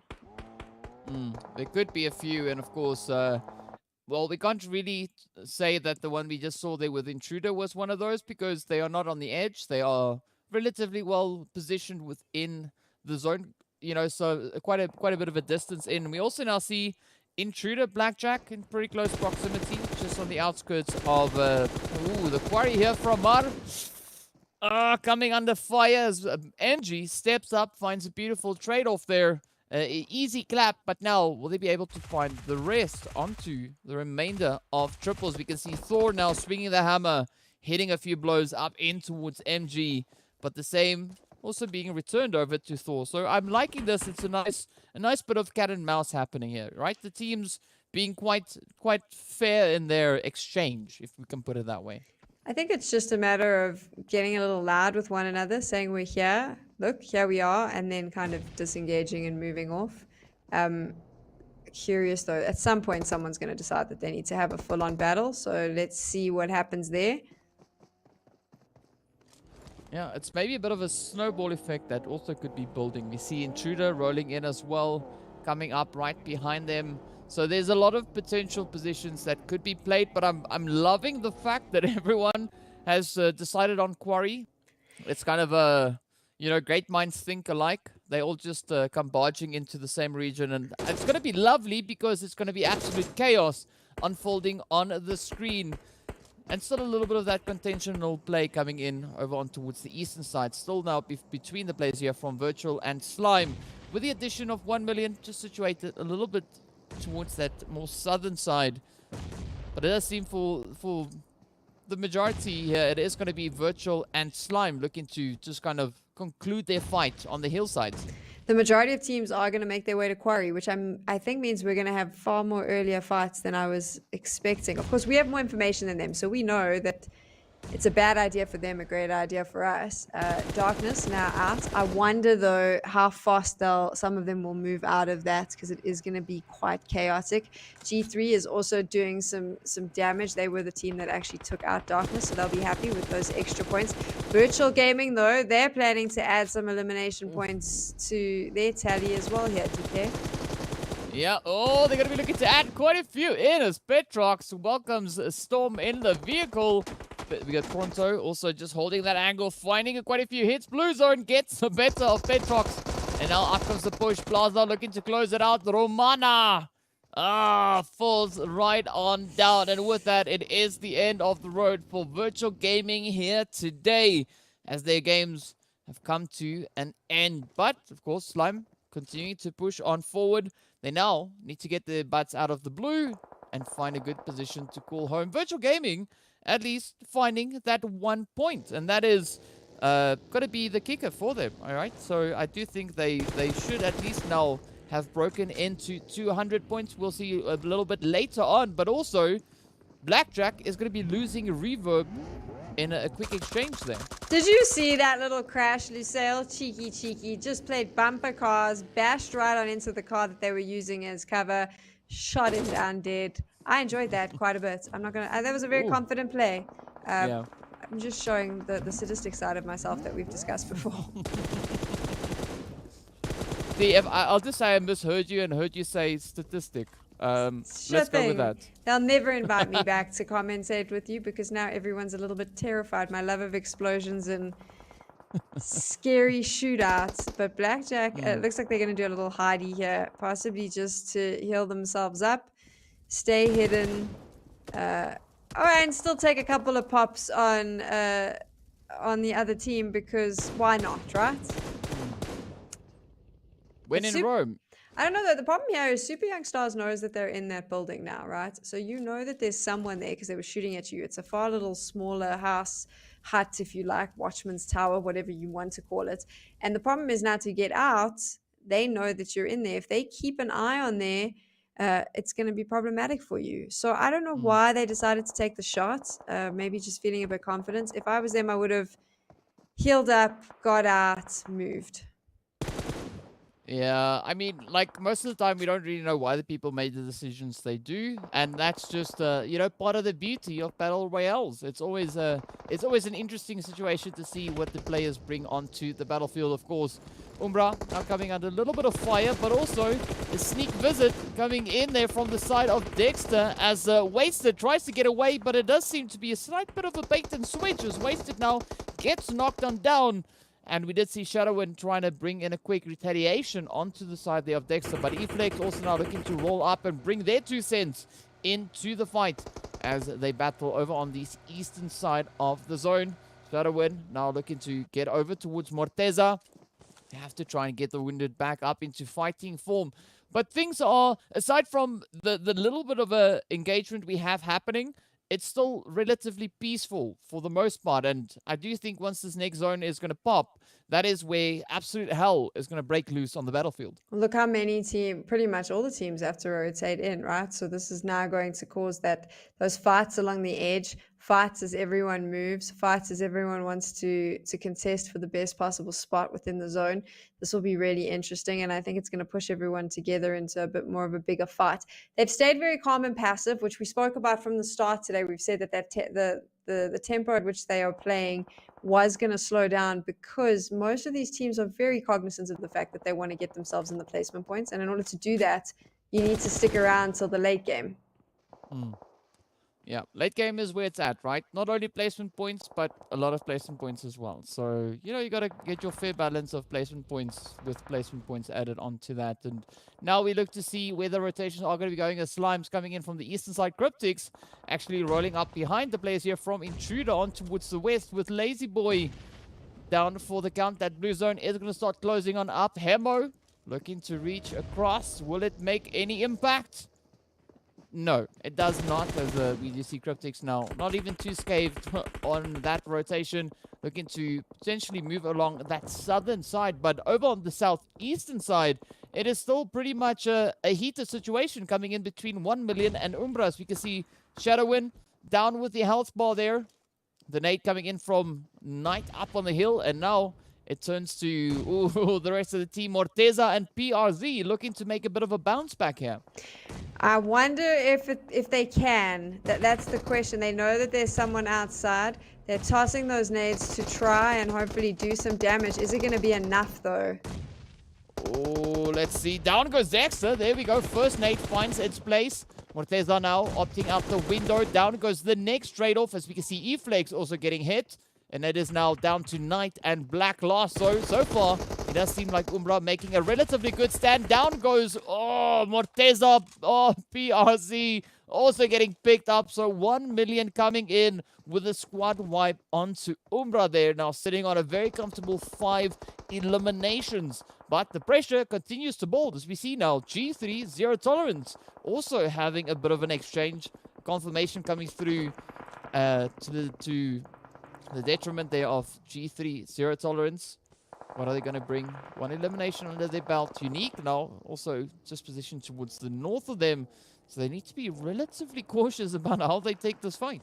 This is all the chaos we spoke about with all the teams trying to rotate into the zone, trying to find themselves a good spot. I'm disappointed in Umbra. I felt like they decided to be aggressive and take that fight when they were in that house, but they actually didn't have the sights on who was outside. So it was all well and good to take the first player on, but then they were stuck with a bunch more that they needed to fight on. So a little bit sad for them. They go through day 2 without a chicken dinner. Maybe day 3 will be their day, DK. Only time will tell. And of course now, well, Zeus starting to run out of that time, as we can see Carry Boy coming in. Those knocks finding their way on through. Aimer Plaza coming under fire as well. Mad Knight actually also still alive, holding on towards this eastern position just south of the engagement here between Cryptics and Slime. 1 million opting their way towards that more centralized position within the zone. As you can see the next shift taking us a little bit more on towards the eastern side, and still now many teams having to try and reposition themselves getting into that zone. And again, this is where positioning and that proactiveness is going to be absolutely essential. Intruder now having to pack their bags and make their way back in towards the lobby, but don't stress because we still have 10 teams remaining with a lot of players now coming in with those rotations, heading in towards zone. G3 just making their way on through. Super Young Stars up in towards that more northwestern side. But on the east, the tensions are still there. This is going to be another one of these moments where you'll see a bunch of fights as everyone rotates in. And then I think we'll see a moment of calm before the final battles once everyone sets themselves up. But right now, look at that. So much fighting here. Cryptics and Slime back at it. Yeah, Marshall quickly rushing forward there just to be quite devastating with the blows. But now it turns to Carry Boy to try and carry the hopes and dreams of Cryptics forward alongside Senke as well, because now we see that push come in. Down it goes Plaza, and it is the end of the road for Slime. Senke just narrowly escaping the shots coming through, just managing to quickly find a position. Now Mad Knight coming in from the south. This Looking is to play the position here. This is a sneaky one that Mad Knights can hang out there. G3's on the other side as well, but they're now facing off against Lusail, because I think that they were actually planning on taking Cryptics on. As I say that, Lusail's made fine work of G3, so I wonder now if Lusail will move in on Cryptics next. It could be on the books, right? We don't know. We'll have to wait. But now look at the position coming through. As Cryptics are just using the angles they've got. That blue zone is, of course, making its way on through as well. 1 million close to center zone, and it's a good spot. But also now look at Lusail running over Lord. And with that, I do think the players from Zero Tolerance find themselves in quite a bit of trouble, as they are now reduced down to only Vortex, the last hopeful for them. Now, Super Young Stars stepping up to the challenge, looking to play that northwestern position. Triple coming in from the south. They've got sights on Lusail's rotation, but no major sights just yet. Moving into the northern side of that zone. Lusail, however, has a good angle on towards them. As you can see, those nades getting sent through. Thor just nipping at the seat there. Zero Tolerance now getting reduced to 0 as Vortex makes their way on in. But the zone also going to be popping up next. And this is where the pressure is going to be dialed up to a few more ticks, as it now shifts in favor of Lusail, 1 million, and potentially even Triple Esports. Very open though, right? So this is going to be a very open end game. Lusail's got the vehicles there, so they can potentially use that for coverage. But it is going to be a very snaky, open fields type of ending, from what I can see. It is going to be a super exposed region. And of course, now this is where we're going to be looking on towards Triple to see what they're going to be bringing in, whether or not they'll be able to bring in those last few points to finish the day off on a strong note. Of course, up north is still going to be quite a bit of fighting, as Super Young Stars are looking to kind of clear their rotational path before starting the pushes. But Unique also now suffering a few hits, as we can see a beautiful exchange coming in. Up comes Cryptics as well, looking to add a little bit to the carnage. But now they've got to look to finding their way back into towards the zones. We know Blue Zone about to start touching them here as well. And they are a few meters away from zone. So we see Marshall coming in with that quick rotation. But it's still going to be a tough call for Super Young Stars, Unique, Cryptics, and players now from Mad Knight. We can see who's under fire. Under fire, still alive though. That's exciting for me. They're going to get some decent placement points. This is going to be quite a fun final few fights, I think, if you see how everyone's positioned and what they plan to do here. I'm curious to see how it plays out. I also just want to point out that with Triple Esports still around, there is a potential for something that I don't actually want to say, because I'm probably going to commentate or curse it. But if they get into the first or second spots, they may just have enough points to knock a team out of the top 16, DK. Yeah, they might definitely be. But we can't say much about that just yet. We are, however, looking at the players here from Mad Knight, looking to put up a bit of a play against the players coming through there from the side of Cryptics. But also now Carry Boy is going to come rolling through. Oh, narrowly misses them. Senke hard on the heels. He does not need a vehicle, but they are going to continue to try and apply the pressures. Kingerman gets traded off, and with that, off goes the beast. Mad Knight finishing up in 7th place. Off they go, only walking away with the placement points. And, well, it's an improvement. Now, Senke takes a few hits there, as we can see. Triple Esports just looking to play the capitalizing positions here. but will they be able to get it in? Super Young Stars moving in from the north. Unique just there alongside them. We got 1 million smack dab center zone, at least for the time being. But it is going to start popping off once again as our final 6 teams now make their way in the direction of the next phase. Dexter comes through with a beautiful hit. The zone moves to the open, only space in the zone. It's like, tries to pick it up, but 1 million just making it so challenging. And of course, looking at the sheer number of teams in the vicinity, it is going to be a free-for-all with all the third parties coming in. I was about to say, it's just chaos right now. If you're going to try and break it down and analyze it, as of right now, it's absolute chaos. Everyone is shooting everyone else. No real big plan. Yeah, I think everyone's just watching to see when people come in. So now it's a matter of staying out of the gunfights for as long as you possibly can so that you can stay alive till the end. You want to kind of like wait back a little bit, let everyone else have a go at one another, and then come in right at the end and take out the stragglers. Yeah, I do think that is a good strategy. So we are going to be seeing a lot of that more muted approach coming through. Teams not really wanting to give away their position, but unfortunately 1 million there.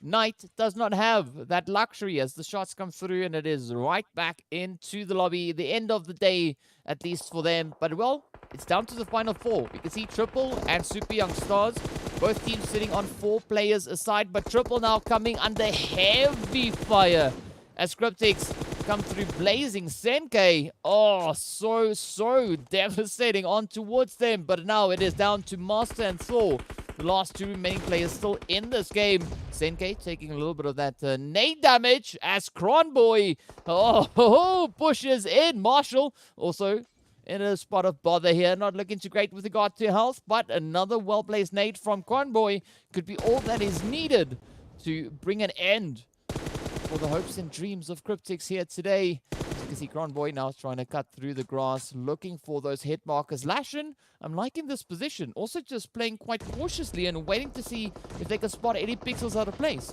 I wonder if Triple can use this opportunity to res their fallen member.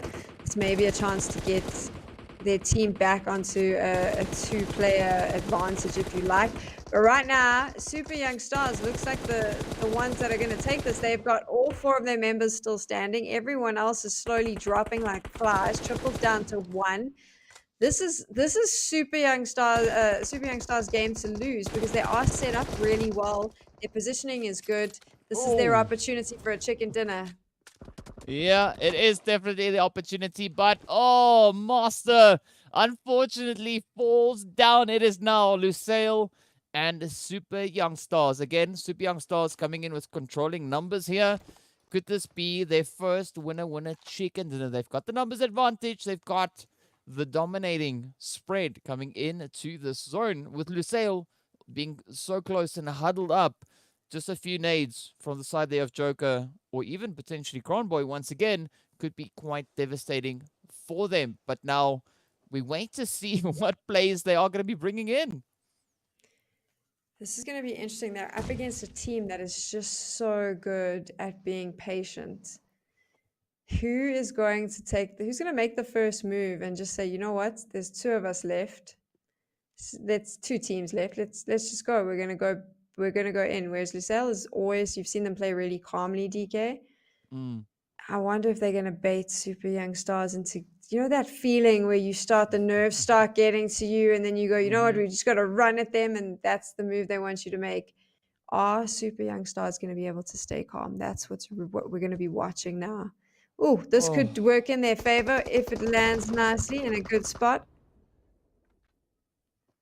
Oh, the pressure definitely starting to mount. We can see the teams just creeping closer and closer and closer to each other. I mean, there's not much really to say here because it's going to come down to the wire. It is going to be a 4v3 fight.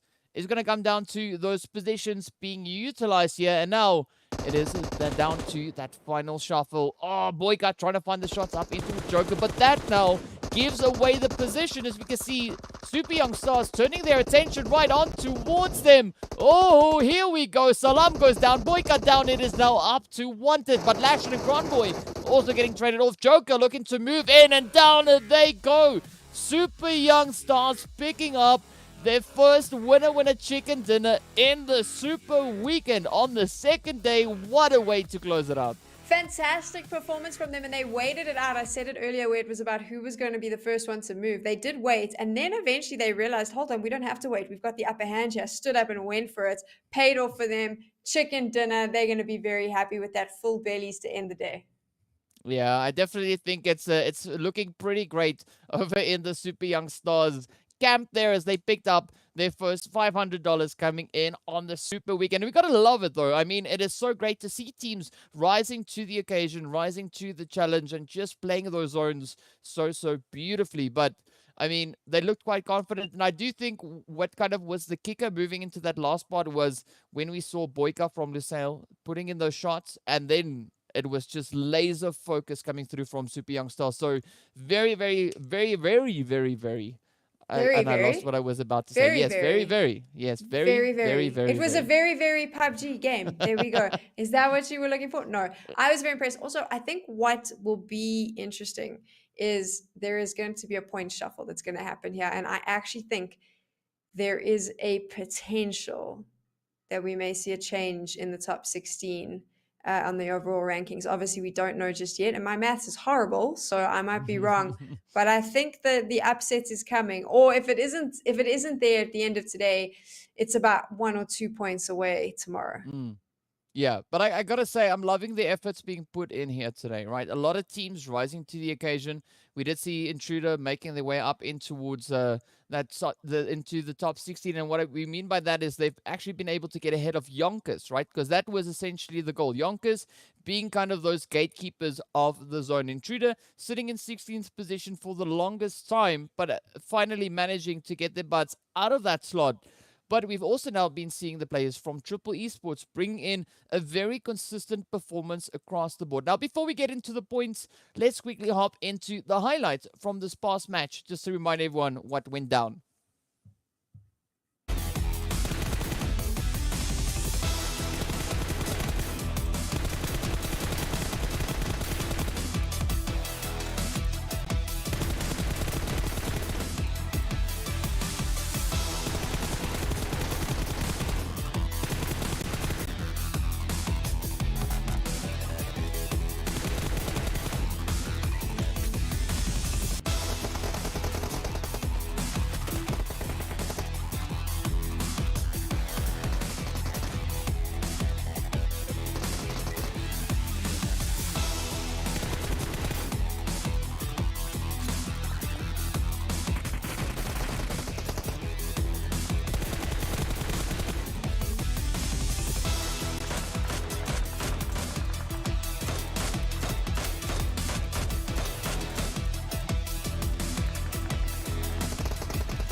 Super performance from Super Young Stars, and they're going to be really happy with that chicken dinner. And I think there's going to be a few teams that are going to be happy with some of the points that they were able to grab during that final Erangel game. Moving into the final day of competition on the Super Weekend, the final Super Weekend, it's always good to just feel like you have a little bit of a bank of points. But let's take a look at the match highlights, or the match overall standings in a little bit. I'm confusing everyone today. That's my job. Lusail Esports, that's, even though they didn't get that chicken dinner, look at the elimination points, clocking in 22 for them. That's going to be really nice.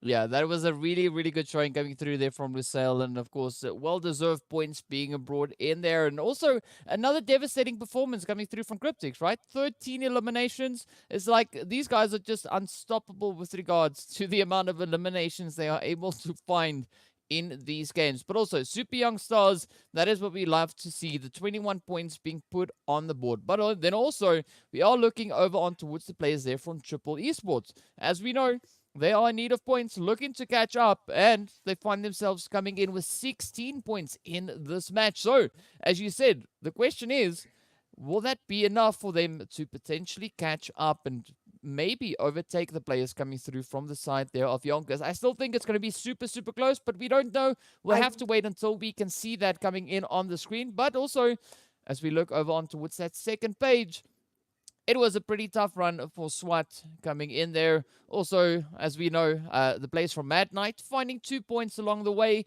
Umbra picking up 3. Yeah, it's a little bit scarce looking at the second page. I mean, I think at the moment, the real focus is on Triple Esports, right? So they got those points. I don't think it's quite enough for them to move into the top 16 just yet. My maths might be off. But I think that they've just put themselves in a position where they will, if they maybe get 3 or 4 eliminations tomorrow, which is more than possible over 5 games. However, we'll have to wait and see. You can see Cryptics is just head and shoulders above everyone. They're going to be moving into the finals with a massive points advantage on everyone. Doesn't mean anything, but it does give you a certain level of confidence going into the finals. We can talk lots about big points and having the biggest points in the room, but we won't do that, Cryptics. I won't embarrass you like that. What I really want to do is move over to that second page of the overall rankings, because this is where we need to be focusing as we move into the final day of the Super Weekend, DK, because there is a chance that one of those 2 teams who's not competing this weekend is potentially going to lose their spot in the finals.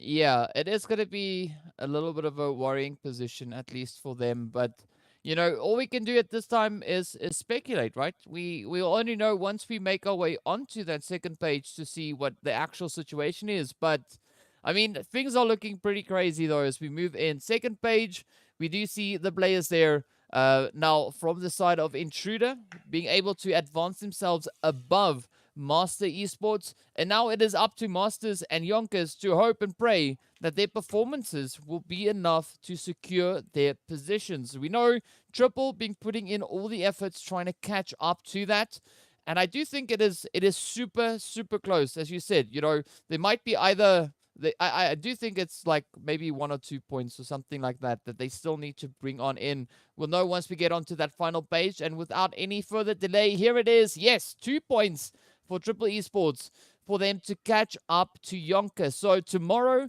is going to be the big day for Triple Esports. And, you know, ideally we'd just like to see SWAT69 and Mad Knight have fun, right? Just play PUBG, just step up, do the thing, you know, just go out with a bang, and who knows, they might even surprise the living heck out of us. I think the focus needs to be on Triple Esports. 2 points, they can get into the top 16, knock YONKOUS out. If they play the way they've played for the last 3 days, I think it is possible. Specifically today, if we look at how consistent they were, the amounts of eliminations they got on the board. So all eyes on them tomorrow. That's where the story is. That's where the focus is. And then we will know who our top 16 teams are that are going to be going to the first ever PMPL Africa finals. Yeah, it's going to be quite exciting to see what tomorrow's action will have in store for us. But before we go anywhere, of course, we have to pay the bills, right? So first shout out going out to Monster Energy, our official energy drink partner for the PUBG Mobile Pro League. And then, of course, Oppo with upgrade performance and upgraded fun.